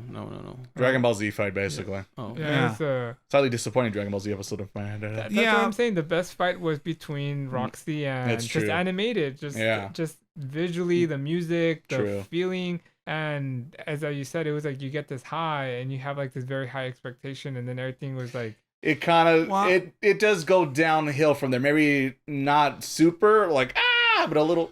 Well, I think Philip, but that relationship is probably but other than Scott, probably the best one she had. Yeah, I guess so. Because like the healthiest maybe healthiest relationship, because all their exes, they're all like like middle school, and they kind of like was. Well, yeah, the first guy doesn't count. Which, by the way, that's funny thing. Note of. Like the loser guy that like has the least amount of screen time means like no one remembers, and he has kind of like the most screen time and the most like change. So what's the lyric? Which is pretty. It's funny and silly. Like all right, fuck it, why not? What if that one minion boss became the big head honcho of the business, right? And that was cool though, like the way he fought, right. They animated him. That was a cool fight between him and what's his? The last guy. Gideon Graves? Yeah. Gideon Graves. Oh, hey, what's his name? Goose now? Goose. The goose is loose. Fucking fearless. Oh, no, that one. Yeah. See, I knew that one. No, someone. No, that's a joke. That's definitely an inside joke right there. Oh, my goodness. So I tell you, there's like certain jokes, if you see Netflix things enough. I wasn't sure if that was a joke or not. It is. I put money on it. If I say, oh yeah, definitely, it was definitely a reference to it. Especially knowing it's on Netflix too. Yeah, because like, like for instance, Ramona delivers DVDs when she like, they deliver. Yeah, it's funny. The movie. No, Kim works at a movie store, and that closes out. And that just happened. Something that made me laugh too was when they were gone for like a few hours, and they like trashed the place. Yeah, trashed for 90 minutes, and Julie's like, "What?" Oh yeah, they did all those things in 90 minutes. Yeah. Like, what the beep? Yeah, what the beep you doing? That was a funny scene though. So I mean, it had moments like it had funny moments. I didn't hate it. I guess the final arc, which was Scott Pilgrim was like the final boss, right? I don't know how I feel about it, like, because I mean, I guess it's very realistic, but it felt like Eternal Sunshine of the Spotless Mind to me, where we know like this is not gonna work out, but it was just very I see that aspect. Yeah, and I don't know, it just in a way I kind of take it as kind of like, never everything's 100%. It's not like happily ever after. It's not like I won the girl there. That's it. No, and it's because there are issues in that. And the problem well, at least how they describe it is that, you know, older Scott kind of took things the wrong way, and that's where he decided to go back in time and try and pretty much make so that never happened. But then, you know, of course, you know, the whole time travel shenanigans, how that works out, you know. But I don't know if I liked it though. I don't know. I don't know. It just. I think that's why I kind of said like I'm not sure if there was a point to it. Like what anything is Eri at the end of the day is about Ramona at the end of the day. Yeah, I think the point, the reason it exists is because he could, and I'm sure he was very ecstatic just to have his thing become an anime. I know I would, but I think the thing is try to think of a more modern take on this characters, you know, because while we enjoy the original movie, it is really just a guy one punching his man across all these X's, and you know the moral of that movie is even they kind of talk about at the end of the movie that it's like it's not about punching these guys and being the strongest, but it's about reflecting on yourself and trying to be a better person, right? And I think that's they really took that idea and really fleshed out in this anime version, but it's more of her conquering her own demons on her own and kind of solving herself versus Scott just punching, fixing the problem in quotation marks. So I think that is the reason why to give it a more modern twist on it versus man must save woman, because that's how stories be. Yeah. And it allows for shenanigans to happen. And even at the end of the day, you know, he doesn't really, no, she saves herself. That's the whole point. Super Ramona. Some Super Ramona. Wait, just like Sonic. So what happened to older... even older Scott? Yeah, even older.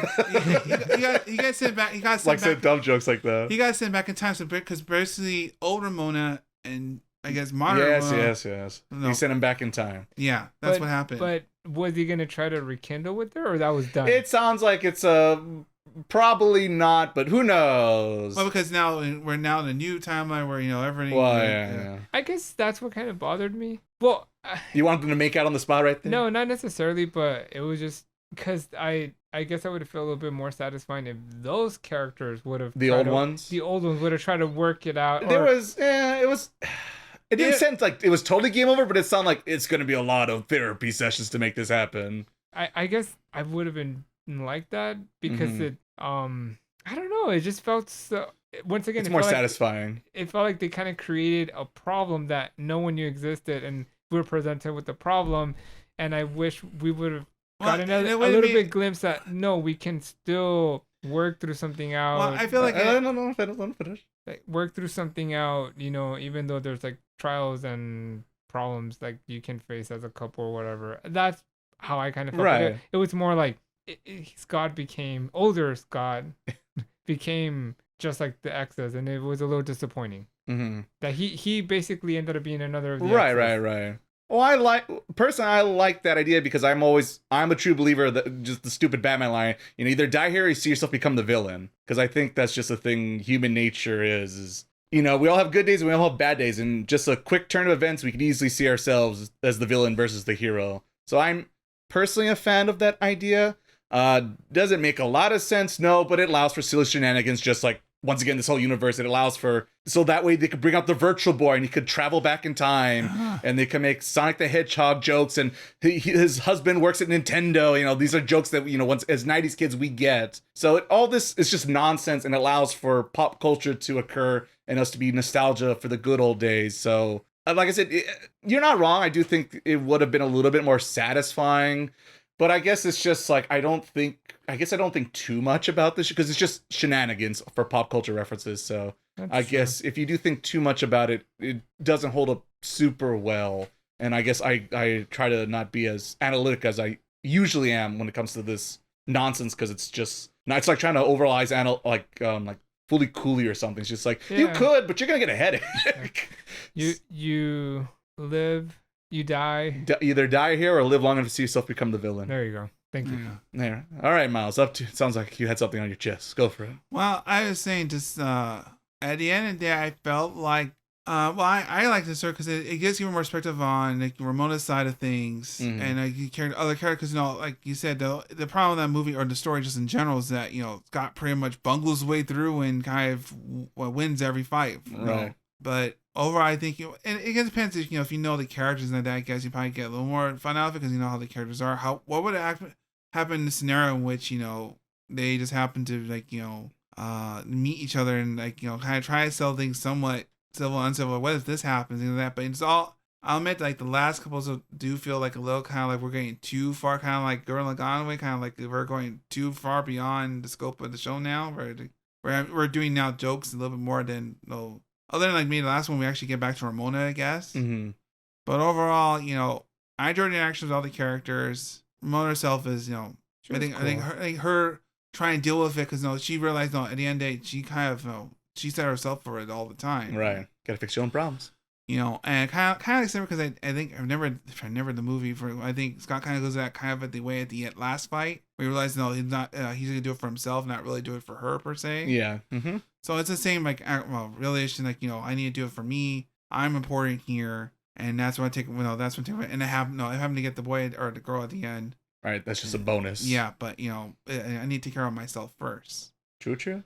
Yeah, I'm trying to think. A few negative things to nitpick about it. Not enough music. Where's my music? I want more music. The movie has all the music. I got the Beck references in the opening. I want a little bit more music. Well, I would argue though. I think my issue is there's not enough Amiguri music. There was more like licensed Netflix music. Well, there's a lot of licensed music. I'll say that they really spent the Netflix dollars on the licensed music. Which that's every time watching Netflix, it's like, yes, I know you have money. Yes, I know you could probably afford to put the song right now. But I want a more original song because if I expect these guys are making music for the show. Well, they did do a lot of music, but they're very like short, like almost like just set up, like it's the character and they play the music and then or transition music, but like they're very short pieces, I guess. But they technically do have a lot of songs you could check on Spotify.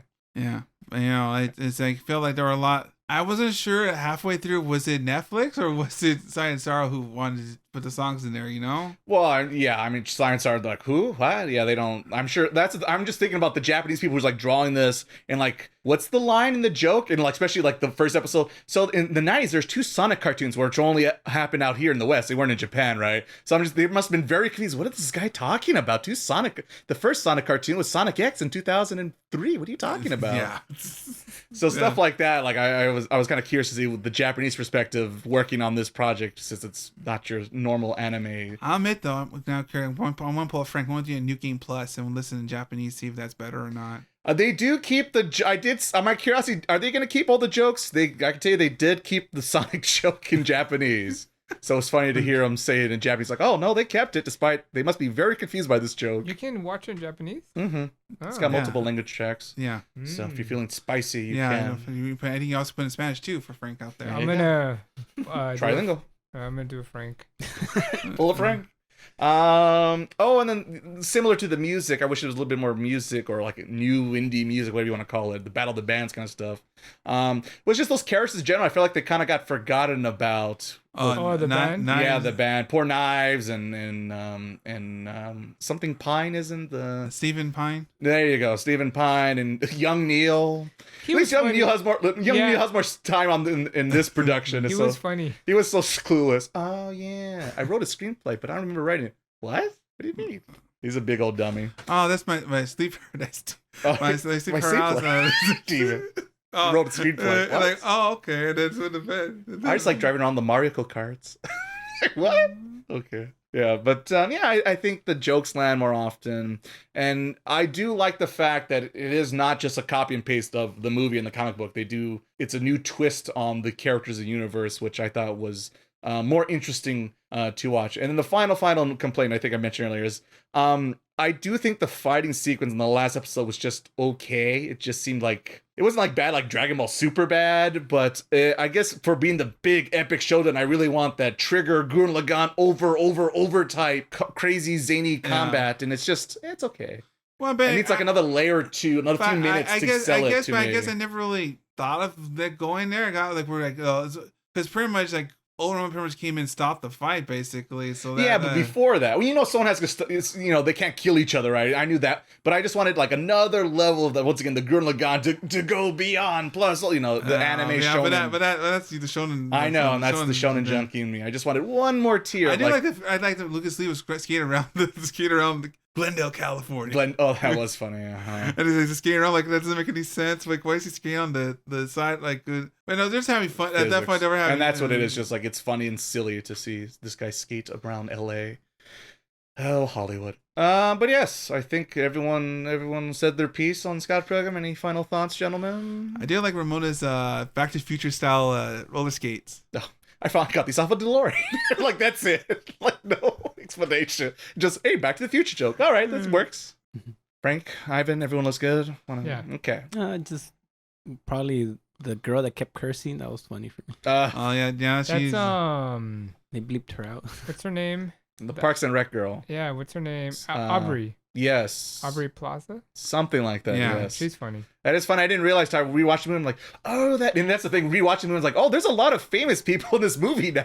Yeah, this is before there were superstars. Yeah, they were coming up. Aubrey Plaza. Got Captain America and everything. Yeah. Yeah, it's kind of, and I said that the crazy of this whole thing just general is that it got everybody to come and voice their characters again. Despite a lot of them don't. Well, I mean, they have some screen time, but not a lot. For very famous actors, not a lot of screenplay that or screen time to really you think they would show up or bother to do this, right? But I guess good old Edgar Wright still got everyone's phone numbers in there. and his iPhone contacts or Android, whatever. Supposedly everyone agreed within like right half an hour or something like that. I hear a lot of people, all the actors had a lot of fun making that movie. So I guess good vibes, the idea of like, oh, let's go do it again. All right, fuck it, let's do it again. That's awesome. So that is good to hear. All right, so that is it for Scott Pilgrim Takes Off. I was gonna say Versus the World, but that's the video game, which we talked about already on the podcast. For the world, I guess. What's the movie called, Scott? I think just Scott Pilgrim. Wait, what is it? Save the World? No. Maybe that's a good. It is something, isn't it? I was just called Scott Pilgrim. Huh. The only thing look up afterwards. Oh, one last note. The knife strokes were pretty funny. How long have you been playing for? Like 4 hours. Oh, just as I say, like you can't take none of this shit serious. It's like it's all nonsense. It's just silly. Yeah. I forgot about that. Yeah, 4 hours. 4 hours. So let me guess. You've been playing for. She like learns the piano and everything else just because like a musician needs to do it in minutes. Yeah, I said it's funny. So if you want to at least, if you're a 90s junkie, you should at least check it out. All right. Speaking about the good old days, Hayao Miyazaki returns to cinema and theaters with The Boy and the Heron after what 10 or maybe how long has it been since The Wind Rises? 10 years? 2010 was it 2010? That was 2012. Might be something like that. It's been a very long time, but he has returned with a brand new movie. Very exciting stuff, perhaps. So once again, we'll just talk about early stuff, thoughts and opinions, hopes and dreams we had for Boy and the Heron, and then we'll get to spoilers talk. This time, I'm going to pass it to Ivan, because I know he's quite the Miyazaki Ghibli fan. So Ivan, what was your hopes, dreams, feelings about The Boy and the Heron? I had no idea what to expect, but all I can say is this: the goat is back. all right. Well, he's got a little bit something left in the tank after all. The goat is back. Okay. Well, when you saw it, was it in Japanese or in English? Japanese. Okay. Yeah, okay. So I guess this is my initial thoughts. If I'm being completely fair, the story, I don't know if it makes a lot of sense, but it's typical Miyazaki. Does it even matter? It's pretty though, ain't it? Yeah. Yeah, boy. That's just the execution of it. There were some scenes where I thought were just very beautiful, well done as far as like the animation was so nice. The music was great. So it was nice seeing like modern technology of like in his ideas. And I guess one of the thoughts when I walked out of the movie was how a lot of people try to be him. And you can always see, oh, they're just trying to rip him off. You know, they're just trying to go there. But his level of imagination is just so unreal. Like, how do you come up with these things? It's called like, drugs. Good drugs. It's like, how do you? I think like whenever you do see like some of a ripoff, and you can tell they're trying to do it, but for some reason it just doesn't work. So I don't even know where he goes to get these panels, you know, go from here to here to here to create these like aesthetics that they're just very unique. Like it's his stamp, and I feel like no one can do it, and I'm not really sure why. But that was my thought. And the story, as I said, I'm not sure if it makes sense, but yeah, that's pretty good. How about you, Frank? How'd you feel about this one? What should I say? I didn't like it. Okay, I thought it was pretty bad. It was a poor man's version of Ni no Kuni. I mean, How fitting. It's the same studio. I feel like there was a lot of similarities between Ni no Kuni and this movie. Indeed, there perhaps were a few. And not just the way it looked, because that was right. That's very obvious. But why am I drawing a blank on that? The one? video game on the PlayStation 3. Oh. Mm-hmm. Because in this one, I mean, is talking anything about the spoilers? I mean, the thing about his mom. Well, that's well, she's dead. That happens. That happens in the beginning. That's fine. That happens in the game too. Yes, and like true. You know, they go somewhere in the game too. Mm-hmm. So I just feel like the game did it better, and I kept thinking that. I could see that. And yeah, I kept waiting for the movie to start. Didn't start, and then I didn't like the interaction between. I didn't like the main character. I felt he was a bit cold, and I'm like, like I don't know. I felt his priorities changed. Like first he wanted one thing and then another thing, and then he got that thing and then he didn't care about that thing. Yeah, he was a little indecisive perhaps, but so most young people are. I know that if I got to do what he did, I would not be so like, is nonchalant the right word? Yeah, maybe a little bit. So I mean, I didn't like it. I thought it was all over the place. Do you watch it in English or in Japanese? English. Okay. Yeah. Yeah, but say maybe language. I went to the bathroom before, and I feel like I didn't miss anything. And then I think I might have fallen asleep like the last 10 minutes. Alrighty. The Frank review. I woke up and I told my brother what happened. He's like, what happened? I guess it all worked out, I think. It's just funny how everyone has such a different reaction response to. Mm-hmm. Yeah. The best part were the parrots. That's true. That's the easy sell. I think that is definitely Miyazaki's charm. And I really like the part when he goes inside, like I'll call it the dungeon. Mm-hmm. The music in that moment was great, but then I'm like, all right, finally we're getting started. And the ugly ass Heron, whatever that is, stupid disgusting. Bird. Okay, I'm done. All right, Miles.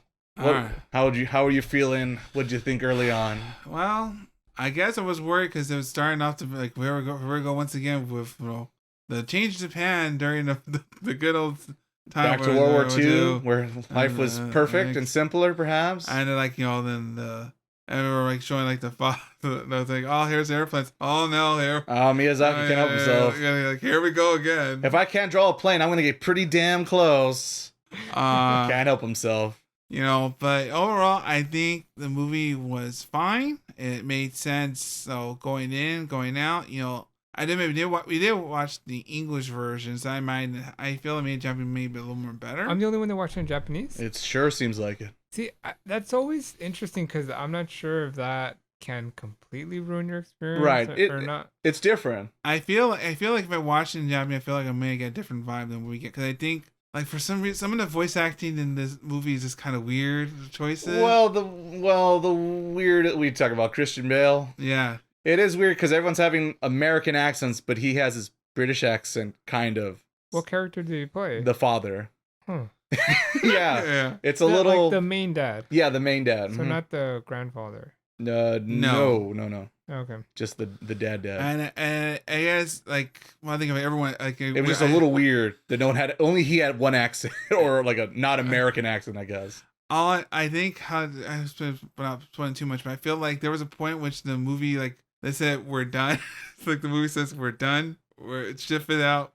We're out of here. And then we need to put this movie out tomorrow. It's going out tomorrow. And then that's how the movie ended. Just like, you're done. I need to make money because we're losing money on you working this for. This thing's production nightmare for like 5 years. It needs to get out of here today. We need to go today because we need to find. We need to make this movie. Make movies. So you want to make another one. We're out of HBO money.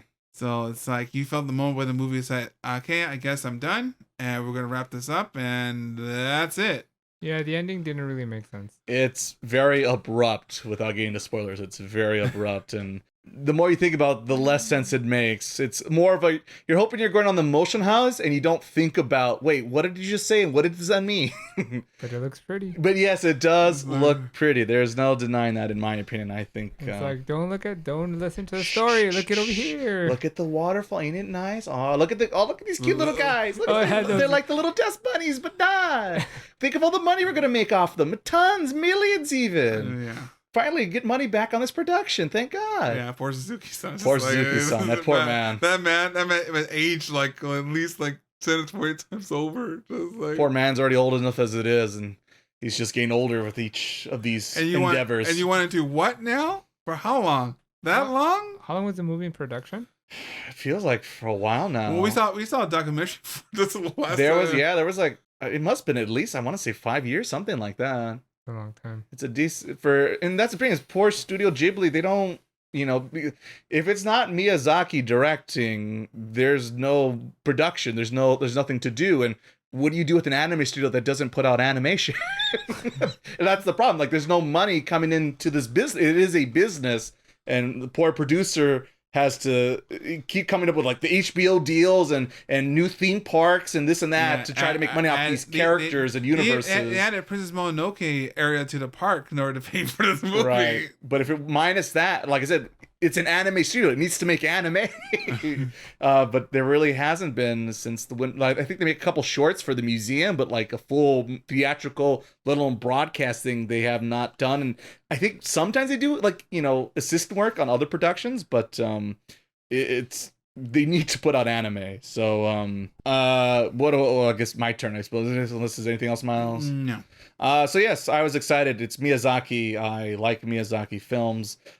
They're not always a slam dunk home run, but most of them are a good time and visually are a treat.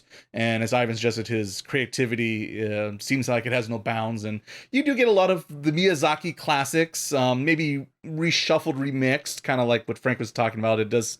Ni no Kuni definitely had some of those vibes along with Spirited Away for sure. So if you're expecting like something completely new and different, no, it's more of that Miyazaki charm that you remember and like, it's been a long time that I'll take a nice helping of that magical fantasy nonsense. From a grumpy old man. From a very grumpy old man who loves his cherry cigarettes. So yes, visually cool. The ending, disappointing. We mentioned that already. I don't even know if we call that an ending. Well, yeah, it ended and credits happened, so I guess that's an ending. Apparently, that's what counts for an ending. Yeah, the music's still beautiful. Same Joe Hirashi, I think. Something. Yeah, the go-to guy. So if you're a fan of all the previous Ghibli Miyazaki films, I think you should watch it because it has a lot of those charms. And like I said, it's been a minute since I've seen such creativity, and it's really nice and refreshing to get that after a decade. And plus, I wasn't a big fan of The Wind Rises, so I always thought that was like a weird note for Miyazaki to end on, because that is a very different movie from his other works. And which one was the one before that one? Ariadne? Ariadne that he directed personally. Yes, it was that one, right? I always want to see that one. No, that wasn't him. I think he did the screenplay for it. He did the screenplay for that, and the one his son did that wasn't the dragon. I haven't watched Poppy Hill. Yeah, Poppy Hill, from up on top of Poppy Hill. Porco. Who did that one? His son. He did that one, which was the much better one. And I still haven't saw the Earth Seed, or what is it called? Something like that. Earth Seed, something like that. So what was the last one he did? Ponyo? Ponyo, maybe? I think it might have been Ponyo before The Wind Rises. Yes, it might have been Ponyo. I think that was like 2005 or something like that. It was a very long time. I might be missing something in between, but that he directed and because he usually did screenplay and everything, right? For Natsuka, he did the manga, for Christ's sake. So yes, it's very charming in that regard if you're into that. Oh, The Wind Rises. Oh, right, because I was going to talk about the main guy. The justification of the war. And that was the thing, I guess, for me and Miles, because we kind of came in the movie a little late, so we messed his mother died, we put together. Because when we got there, literally it said the boy and the heroine. It's like, what's happening? Apparently, we're in World War II. I don't know if we're before, during, or after World War II. So it took us a while to figure out like what the hell's happening in this movie, time period wise. But yes, similarities though also with the Wind Rises regarding the war time thing, which I'll get into more spoilers maybe if I remember. But yes, like I said, you should maybe check it out if you haven't. All right, now it is time for the spoilers. So if you haven't finished the movie yet, go do so. I would say to do that and come back, tune in here. But stay tuned. We're going to talk about previews of coming in the next coming podcast because it's 2024. We have a lot of plans I'd like to share with you. So look at the timestamps if you want to jump there. But now, right now, gentlemen, it's spoiler time. It's spoiler time.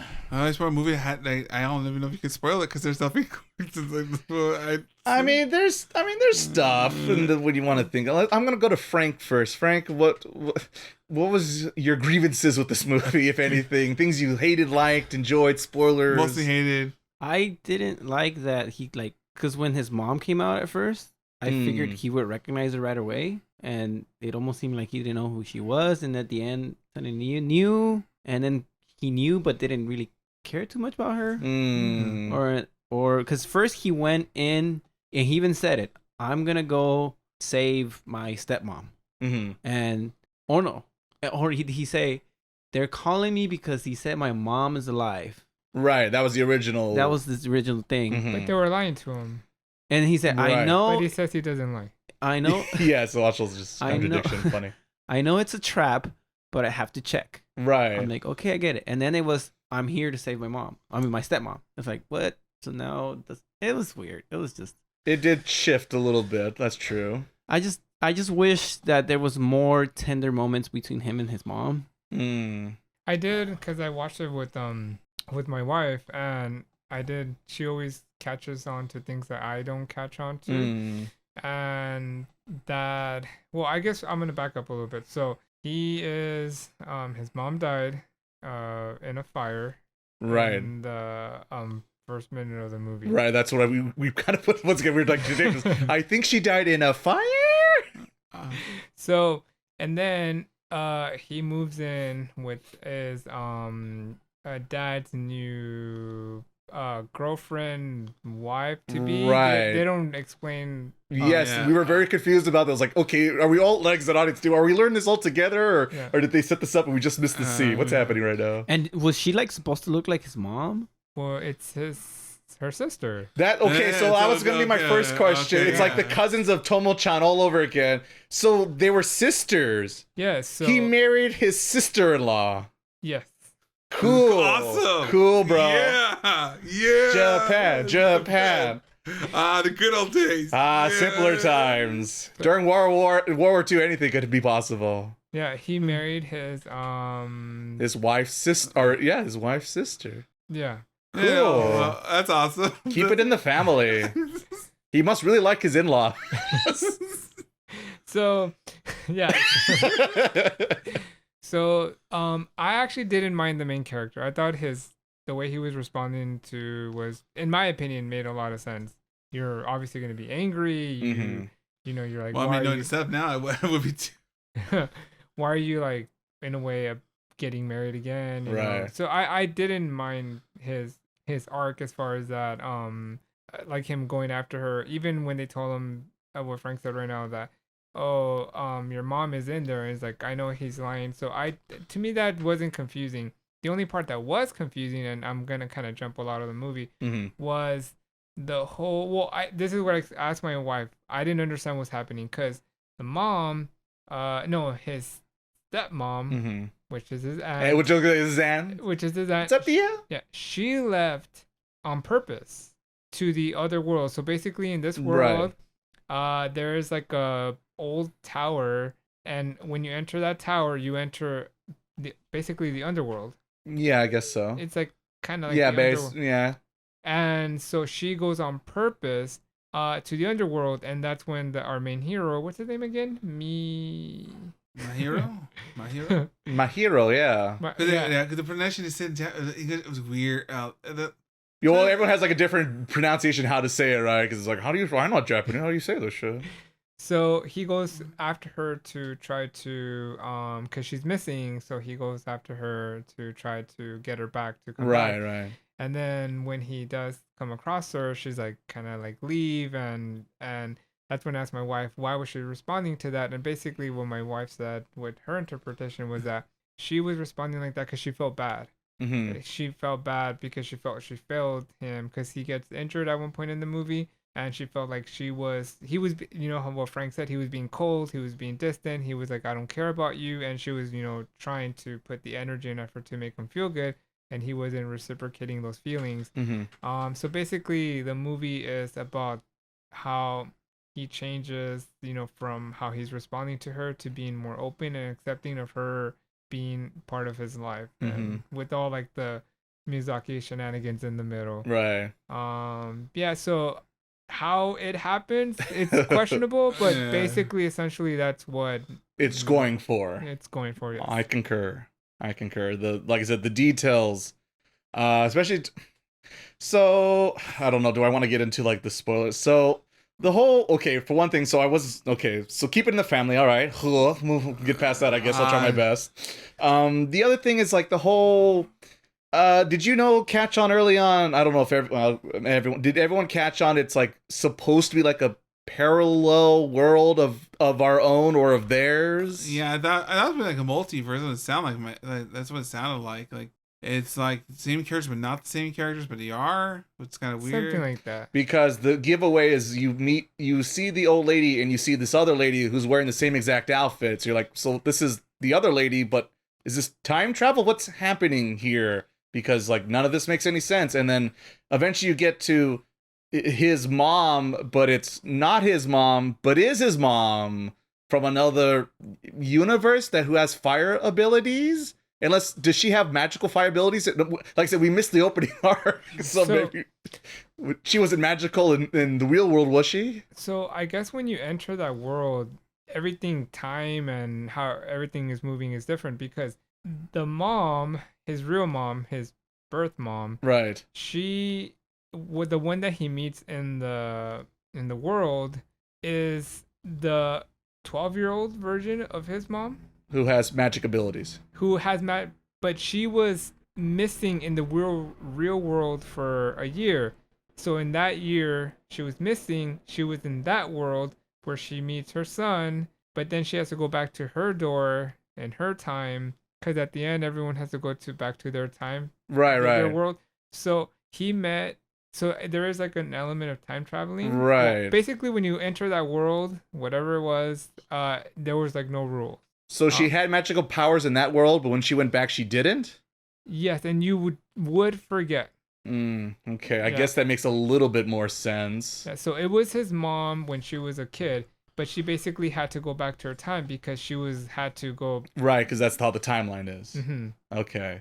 It's the magical powers. I understood the timeline. It's the magical powers things. Like, so she has powers here, but not here. Well, the reason why she had... Because that would have been useful during the fire. I'm just saying. The reason why they are somewhat more powerful was because their bloodline. So right, they have magic blood. They're JoJo's. Yeah, so, but once again, a lot of... See, you know what Frank said earlier, like, what you mentioned something that you didn't understand how a character got from this point to this point, but that's very typical Miyazaki. Like, that's also true. Like a lot of times there isn't like a lot in between. Like one of the ones that I've always thought about this ending was Spirited Away. How like the ending, the very last scene where she's like, okay, we're gonna do the test, and then she says it's none of them, and you know she has to pin out. I mean, a movie does happen and she does have growth, but like. In my mind, I'm like, how did you know that? How did you know? And I kind of go back to this movie, like they kind of do something similar, you know, where, you know, he has to like, they're testing him. Right. And I'm like, how do you know that? Do you really know that? So it is just the way he writes movies. So I wasn't too shocked that like there isn't a lot of information. Right. You just have to kind of like go, okay. The feels. It's time for the feels. Enjoy this feeling. Don't think about it too much. Don't think how we got here. Especially the ending. Speaking about the ending, is the whole. I don't think we needed the whole. I call him Luke Skywalker because it's Mark Hamill's Luke Skywalker. who plays him in the English dub. I don't understand the whole point of having the magical, like, was that even important? That whole plot of there needs to be a chosen master, creator of this universe. You must put the bricks in a certain order to keep the universe I just connected. felt like all that was unnecessary. We just could have left that out. What was the point of it? Exactly. That's it. And I felt like after when that moment happened, and it was like, you must take my place now, and you must now arrange the blocks. And whatever order you want to keep the universe the same. You must replace it every whatever, so many odd days. But then it gets erased. It's like, well, that didn't work.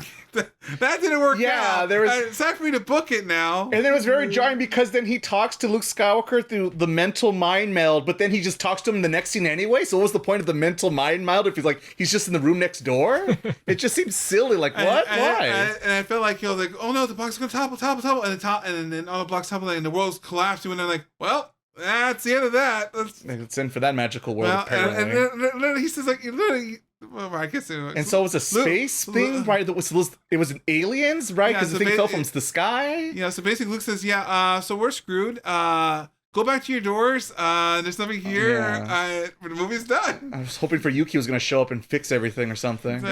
It really, what was the point of it? Exactly. There's like all this. It's like the last, I'm arguing the last 30 minutes or something like that. Yeah. All of a sudden, you felt the steam kind of leaving, the steam. After he bumps into his stepmom in the room, I feel like the movie just kind of I don't know what to do now. And look, here's the parakeets are here. Oh, that's cute. Look at the parakeets. Yeah, they were look how these people, they're too busy drawing cute and menacing at the same time, and then they forgot everything else. Oh, there's a movie happening? And then there's the king parakeet. Yeah, what was the point of having a king parakeet instead of Miyazaki likes to having these over-top strong guys who are dumb and silly?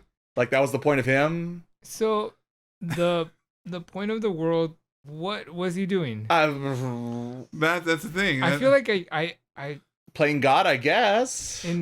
Because he was actually giving birth to the whole universe, the souls, right? Yeah, kind of. Well, the whole. It doesn't. If it's at the end of the day, you think about it, but it's it doesn't really matter because it doesn't. There's no time to develop. I'm kind of oh look, here's these cute little guys.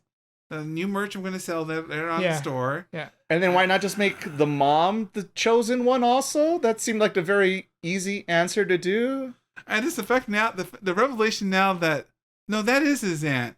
And it's well, then now I don't know how I feel. Yeah, I think I was too busy going so wait. He married his sister-in-law? What the fuck? Because there was a moment when they're in a fight. Man, how could you? When when the room where she's spinning, she's like, no. And first he's what are you talking about? I'm here to save you. And then all of a sudden it's no, mom. And then I was wait, what do you mean mom? I didn't know it was this different lady because the same lady. I got confused when. Oh, he was very understanding that. Yeah, that's his mom now.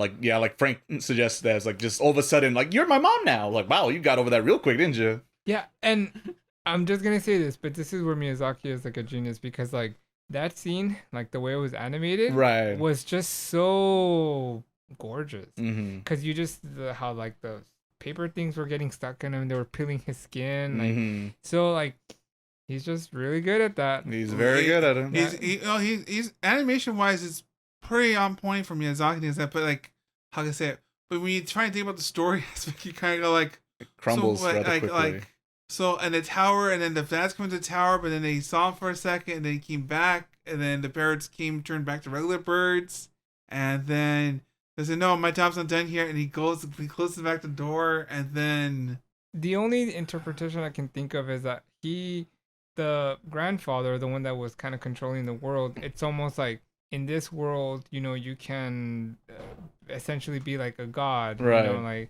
So come here and be God in this world, or you can be in a boring loser in the real world, right? But basically the main character is I'd rather still be in the real world, right? Because in a way the movie, well, I guess you can even say about the aunt, or the one that was going to be a stepmom, that they're escaping the real world, to go into this fantasy land where they can be something more, but no, we still rather go to the real world and suffer, and right, which is the other thing he's trying to talk about. But it's just poorly executed, very, very poorly executed, a little sloppy for sure. But as I said, it's just I was just very impressed with his. I don't know how I don't know how someone can come up with these things, right. Because you see people try to mimic the style, but they just can't. And I don't know how he does it. Like how you said, probably really good drugs. Cause how do you come up with this stuff? It's just pretty brilliant. I don't know. That's the only thing I can say. Like it's like he put stamp like as far as like I am. Not that he's the best, but he knows how to really push the boundaries as far as his imagination. Yeah, it is like I said. It definitely has that stamp of classic Miyazaki Ghibli goodness. So like I said, it was very fun to go back to that because like you said, it might have been literally all the way to Ponyo was the last time we had such magical, whimsical charm. Just what was I gonna say? There was something about more of the right, so the old woman is young in this world, so does she have to go back to her door, or she just lived there? Is she part of the imagination because the old woman was actually the figure? So, and also does that mean the souls of the other old ladies were in the figures? Yes.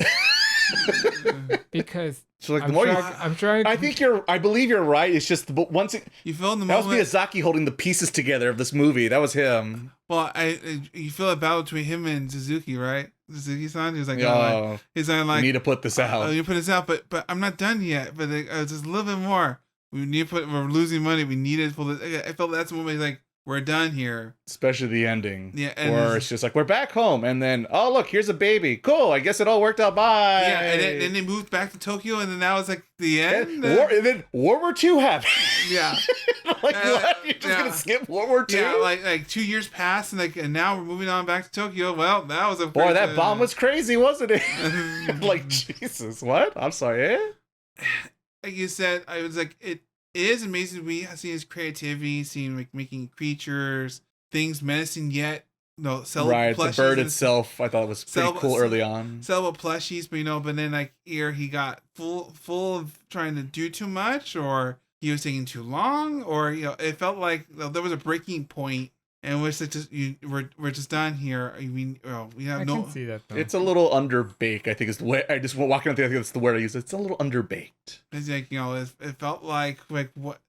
There's a life lesson usually in Ghibli films. Right, which there is still here. It's just not the cleanest. But I guess I can say that it did feel like the last thing, when they get out of the world, they go through the door and everyone's like kind of starts smiling. Yeah. It felt like, those old movies where like they get like a high five. Yeah, a little bit. And then the credits roll. Yeah. Like, you just get like a big the end. Yeah, basically. It was like a cheesy 80s movie a little bit. That's what happened. Yeah, that's what happened in World War II. And also it's a little, I don't know, always overthinking about the whole World War II thing of like, yes, we must go back because I choose to go back because World War II was like, they didn't say it, but like it almost implies it. Like, yes, World War II was a good thing. I'm glad we went back and did World War II. It's like, maybe let's not do World War II. Maybe let's have, because I know why. Because it's the same problem with The Wind Rises of like, well, I had no choice. I had to make these planes and responsible for killing hundreds and thousands of people. But oh well, my hands are clean though, aren't they clean? Look how clean they are. And it's like,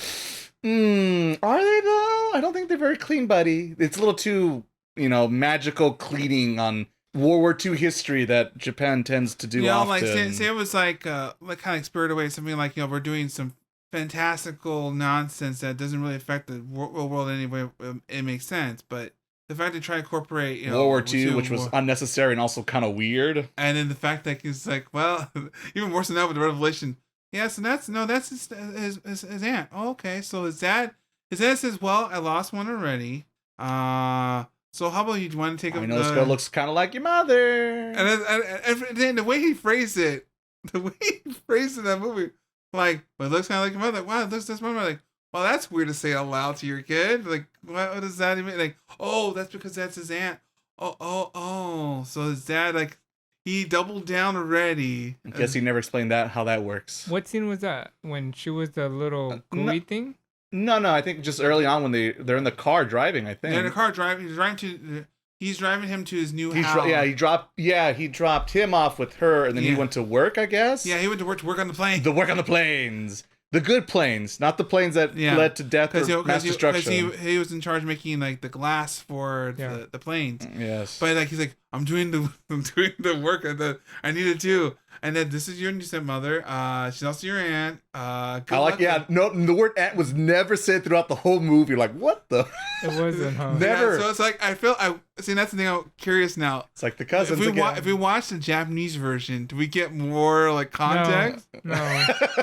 Or is it, or they don't say it's your tia. Don't worry, same grandparents. They did say, or they always hint at it, but doesn't she say something? I was there when you were born. Yes, that's like the only clue, which is like, well, maybe she's a friend of the mom, right? Oh no, literally sister. Who? And she's literally gonna have a kid too. So this is going on for a bit before, like, you know. Yeah, that's the thing. How long has Dad been dating the sister? Probably before the fire. So his baby brother, sister, or no, it was a brother. I think. It's his cousin too. Yeah, brother cousin. I guess. Wait, is the fire an accident? Well, see, that's the thing. See, and that's the thing, right? That's like the weird, like. The context. It all makes sense. The context now like makes like so the father went. If I start a war, then I could kill my wife and just say it was a fire. I do want to say I did like the dad though. I did like that he wasn't so cliche. You know how the dad is always like no emotion. I'm not gonna show up. But I did like the scene where it's like, who did this to you? I'm gonna let them have it. So I did like that the dad was, even the mom. Well, the aunt, he said, "Swear to me." Yeah, the stepmom. They were Miles got it because he's Batman. They were both shown as being caring, so I did. That is true. It wasn't that dad. Their dad, just solo. Oh yeah, good for you, son. Good for you, son. Yeah, so I did enjoy that part of it. So, but yeah, my conclusion of the movie, when I go to the movies, like the movie theater, a lot of times, like what Frank says, sometimes I just turn off my brain and just kind of let me take in the feels, what I'm watching, and just go along for the ride. And I do think the best scene of the whole movie was when he was on top of was it like a boat?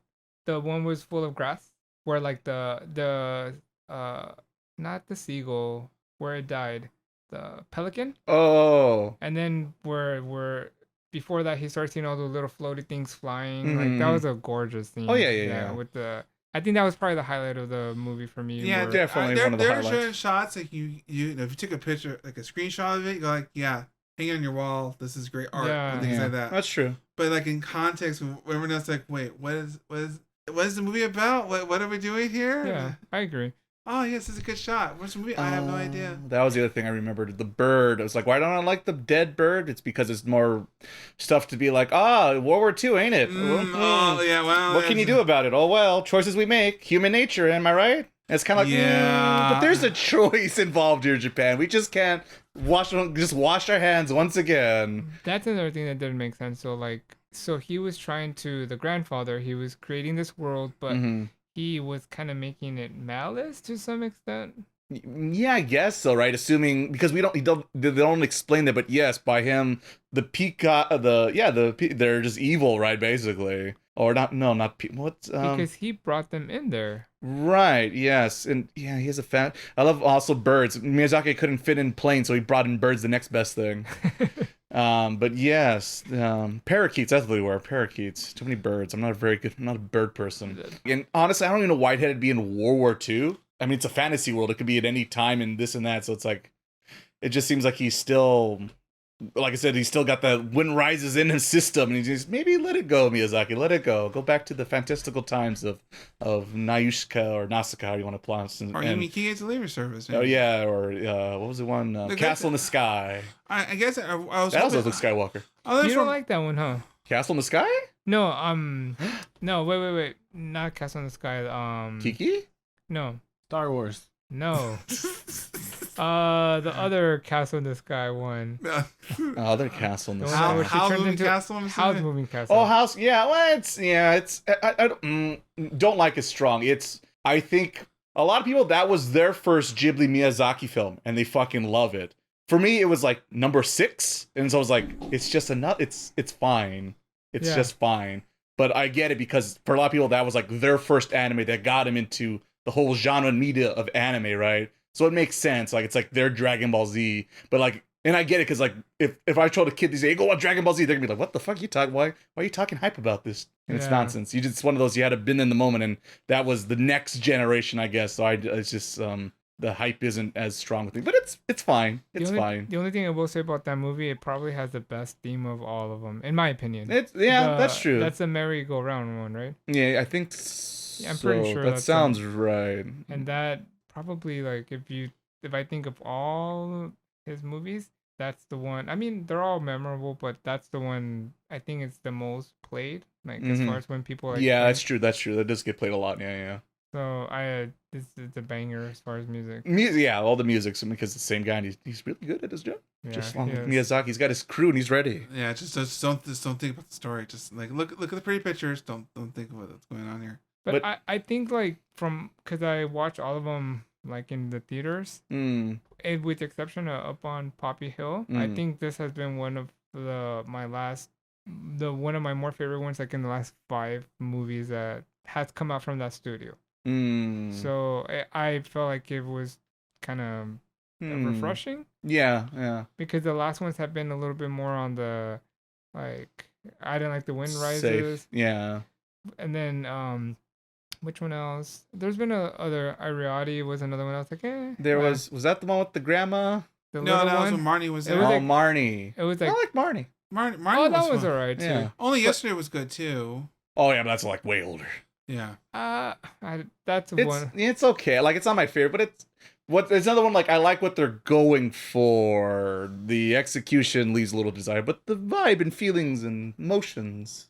Yeah, I mean they all got the feels. They're like Mario. They're high stats. That's true. That is true. Yes, I do think overall it is. It's higher than your average anime production from Japan. Well, now you like it. Just gotta say, that doesn't. That's gonna be a theme now. Mario high stats, or no? You said what was the term you used? Decent at everything. Decent. Oh stats. yes, yeah. Decent stats. Mm-hmm. Well-rounded. There you go. Well, that's what it was. My last question I'll ask to the board is, what do you think of the name of the movie, and would you change the name of the movie into what if so? I wouldn't change it. You stuck with you're okay with the name? You know what the Japanese name is? No. It's how you live, I think. Is that right, Miles? Yeah, how you live. That's way different. Exactly. And so we got The Boy in the Harem. Mm-hmm. That's the English American name. I can see why they would change it to us because they think we're too stupid. yeah. I mean, you're not wrong. Perhaps they think we're too stupid. Like how you live. Oh, I'm not interested in this. But A Boy in a Harem. Okay, that makes more sense. That sounds magical. That sounds flashy. It's a boy and a heron. What's the heron up to? What's the bird gonna do? What's a heron? But I guess now knowing the real name, I understand why it's kind of called that. Right, because it's all about him giving over the death of his mother and learning about himself and being okay to hang out. Your new mom is your. You know, I feel like it's terrible. The more you think about it, it's like no. I actually feel like it changes the whole perception on the movie. A little bit. Because now that I'm thinking about it, because like The Boy in the Harem, you really believe that the harem is like this very important character. And he really isn't. He's just like comedy relief mostly. Wow. And kind of a fake herring early on as a menacing character, and he's just a moron. Yeah.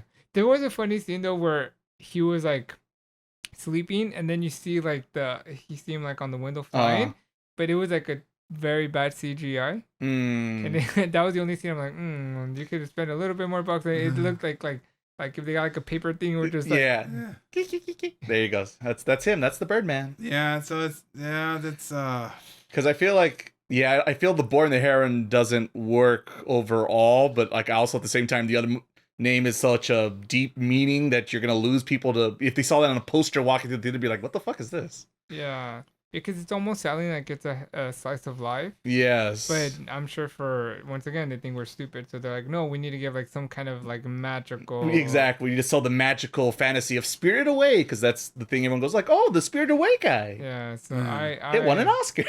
But now I feel like knowing the real name, it makes a lot more sense of like what the theme of the movie, which once again, I mean, I kind of understood it, but it's basically saying this magical stuff is not as important as like what he's going through. Yeah. And the metaphors and meaning. Yeah, and the half-finished movie, they faked a little slightly underdone at the end. A little longer in the oven, perhaps. Any more last thoughts, comments, Frank? I can't imagine you like Luffy, like, oh, like. I mean, Jesus. Like, I bro, mean, enough with your backstory. yeah, it's just like I feel like this movie is pretty cool, but you have to like deep dive into it, like check what each thing meant, and I'm like, no, do not. Maybe we are stupid. Frank likes the board there. Shouldn't have changed the name. Should have just not brought it over here. Keep it over there. Keep it over there. No, it's just no thinking required. That's what Frank wants. No thinking required. Blockbusters only, please. It was a little difficult. I think. When's the next Marvel movie? When is that coming out? Please. I just think that I watched it at a bad time. I was like coming off of right after work, so. And usually I sleep after work, so. Yeah, we had to get up and run out and go watch it first thing in the morning. And that's the thing, like, I ended up watching it, like, I took time to go, so it felt very... Got the perfect seat, the right amount, your $10 popcorn. Yeah. So everything felt meant to be the like right that. atmosphere. So I can't imagine walking into that movie and then you're not feeling for a movie. Yeah. It can be not a good experience. True. I was too big as in, who died? Who's dead? Yeah, but there's that, and also I feel I don't know why I feel like if we watch the movie in Japanese, I feel like there might be something that makes more sense. And then Christopher going like, "Where's my boy? You hurt my boy. What have you done to my boy?" I have a feeling you might like it more in Japanese. There's a good chance. Because sometimes like just the intonation, the phrase, and I feel like I will understand more what he's going for than. I mean, they try their best though, because it's one of those cultural, like, how do you do this movie? We got all these people here, and try. Yes, and also a lot of famous people working on this, English dub wise, that is. And it's like, but no, the movie is how do you adapt to English? I don't know. It's a challenge because they have to sell. Despite it's the same movie, they have to sell it to a different audience, which sometimes may mean they have to change the movie in quotation marks. Because I know they did that early on with I think was it Nayushka. I think they did that. They did a lot of edits and they changed the name. They did all these things. Which one? Nasaka. Oh, for real? Yeah. So, and I think there's a story that when they did, I think it's Princess Mononoke, one of the other ones after that, he sent the company a katana with the note saying no cuts. That's epic. Yeah. And that is Miyazaki for sure. Once again, the man said I want to make an anime, and they said there's no money because it needs to be a manga. So then he drew Nausicaa and said, all right, here's your fucking manga. Where's my anime money now? You know what's funny? He's a boss. OG? I don't know why America in the 90s, early 90s, they had this idea that whatever they got from somewhere else, they needed to change it. Oh, yes. It was just like the thing. Like, they get this cartoon just complete. What is it? The Pizza Cats? And when they did completely, they made up a whole Pizza script. Cats. There's Transformers. They made up their own scripts, right? Well, I see your Pizza Cats, and have you ever seen Ghost Stories? Oh. Exactly. Nothing beats Ghost Stories. The original abridged anime before that was a thing. That's terrible because it really seems like it's a joke, but it's so yeah. But I would recommend it. It's still yes. Like I said, I'd rather, despite it's a mess, I'd rather have this cool mess than the kind of boring and a little too propaganda fulfilling World War II forgiveness. Well, there's a little propaganda in there. Well, there's still it also stinks its way into this movie as well. But like, it's a good cover story. It's a good cover. Yes, maybe just let it happen. Maybe don't. Maybe we fucked up. Remember, it's good. It's a good. We should be haunted by these choices. It's good for the countries that we sure these planes get to our boys, and that way we fight the war. A little bit more Oppenheimer would have been fitting for either one of these movies, I feel like. But yes, it is still a spectacular, and if you're a Miyazaki Ghibli fan, you should give it a shot and check it out. And yes, I think that will do it for The Boy and the Heron. Frank. Wait. Uh-oh. Well, first, I would recommend it only if, you want to read between the lines and you have patience. You got to think. You want to be a thinker. Yeah. But I was just thinking, I know what I would call it. What would you, okay, let's hear this one. I would call it Accepting Life. Accepting Life. I can see that. Not terrible. Better than what I came up with. Yeah, problem is I still feel that's too above some people's heads. And that's Yeah, I'm not sure if everyone's gonna order tickets on that poster with that name just yet, but probably more than what was the Japanese one? I just forgot already. How you live? How do you live? I don't know. How do you live? That's what I feel like when I hear this prompt. What do you mean? How do you? Poster's taunting me now. Yeah. Alrighty, so that is it for the boar and the heron. So welcome back for those who skip the spoiler talk, and now just with the things to let everyone know to look forward to in 2024. Remember, everyone, it's 2024. It's a brand new year. Brand new year, brand new thing. So for those who don't know, we have our anime review of the last year's fall. Yeah, technically fall. It's 2023 was so long ago. Here and now in early fresh 2024. It's hard to remember so long ago. So we have that coming up. We have our 3 reviews we'll do. And then afterwards, right after then, it's time for the new season, the hot freshness of winter 2024. So we'll have our previews and wrap up a new set of reviews and everything up that. And then early in February, is it February or March, we have Final Fantasy slowly coming up our way, Frank. Do you remember? February. So 7 Remake Rebirth is around the corner, which we'll be tackling. It'll be our early Legend of Zelda Tears of the Kingdom for next year. And it's that part I'm waiting for the Rebirth Integrate or whatever they're going to call it. Probably, no, the DLC, the add-on. Just keep stretching it. Just keep stretching it until the next one. Oh, question. Yes. And when is Spy Family? And Spy Family will be somewhere in between those 2/3 events. Somewhere in February. It'll be early February. Early to mid-February would be Spy Family. So we will also be doing a spoiler talk of Spy Family. Season 1 and 2, since 2 just came out, though we are currently catching up on season 1 and we'll catch up on season 2. So if you like more spoiler talk like we've had this episode, we'll have more of that for Spy Family season 1 and 2 in sometime February, I believe. We're still working out the schedule details, but just give everyone a little excited, little details, exciting things happening in 2024, and as well as hopefully summertime, let's say. Yeah. Hopefully we'll have a video version of our little podcast, and maybe we'll be streaming live out there into interwebs. So allegedly. You can see all our beautiful faces. Yes, it'll be like a Solid Snake, be like Kodak. Just have pictures of us talking. Oh, yes, it's the one static shot of us talking. Save some money, perhaps. So yes, look forward to all the new adventures here in 2024. Real quick before we send off, anyone else anything resolutions, things you're looking forward to in 2024? Game wise or anything live in game, video game, whatever you want. Well, games. Yeah, stuff will come out. Hopefully, Metroid finally comes out. big fingers crossed on that. Metroid one? Prime 4. Hopefully. I thought he said Maple Story 2. That's even. That's a close race. Which one's the hard between those two choices? Let's see. I knew I gotta play a couple. I wanted to start playing Lost Judgments. I could get back to. The Yakuza games, because I think there's 2. Well, by the time we get back, there'll be 2 of them I'm behind now, because Yakuza 8 will be out probably by then. And I still got played 7 Gaiden because I just got my copy, and also got my copy of Yohane too for you guys. Oh joy! I look forward to more Yohane. Yeah, I got the video game. I got it in the mail. Can't wait for that.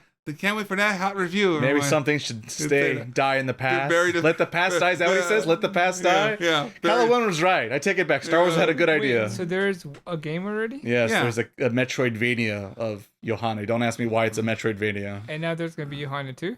No, I hope no. God, please don't. Why would you say this out loud, Ivan? Why would you dare? He said it. The taboo's been spoken. Oh, no. I know, technically, I think in spring we're supposed to get... no, I forgot what it's called. Oh, Love Live Superstar. That's also in spring. Joy, is that an anime? Yeah, it's the newest anime set. Oh, all right. Well, mark it down. Place your bets now. Which one Miles is picking that season? I guess the only thing I'm thinking about doing in 24, I kind of want to... I said this before the podcast. Time to rewatch Toradora. Toradora. I think it's the 10-year anniversary, pretty much. I think this season or next season. I might get tearjerker right there. Yeah. I'm an old man. Someone take me out of my misery, please. And you guys should give me some homework to do a video game. Homework. This 20 Maple Story. 2023. I played 3 games: Pokemon Scarlet, Octopath, and Mario Kart. So it's time to try to beat another RPG. But I think it's time for Fire Emblem Engage. Should I try it? No. Yes, definitely do this. Engage or houses? Engage. Despite engage is the engage. Despite I don't know why I want to say I like Three Houses more, but probably not. Maybe because I spend more time on it. I think now Engage is easier to get into. That's also a good point. That's the right answer. Maybe I should get back to. But I didn't spend 400 hours. I should get back to Fire Emblem Awakening. That's a good thought right now. Yeah, you coward. That's been 10 years. You start the podcast with that early on. Whatever happened to that? Mistakes. Yes, and for myself, hopefully, once again, VR and Steam games. I'm working on it. I got the straps. I got the Steam Deck. I'm off to a decent start. Let's see if I can keep it going as the year progresses throughout. So hopefully it will. And now it's time to thank everyone. So thank you, Ivan. Thanks for coming aboard and cheering for Miyazaki. Apparently we need it because not everyone was favorable towards one of the greatest men of all time. Thank you, Frank, for bringing a unique perspective to the podcast as always. Hey, you can't make them all. Yeah, you can't. I appreciate him taking the shot, though. Gotta swing at least. He was open. He was free. What else was he doing? He's retired. Make him do something. Miles, of course, thank you, brother, for joining us on these adventures and taking the licks as best you do. I don't see a good dodge. And please think twice about the Idolmaster, please. I got the. Ooh, there's another one for this year too. Because I forgot there's those I didn't watch from last year. Yay! I'm the one that got the biggest burn this podcast with my redemption of the Offspring.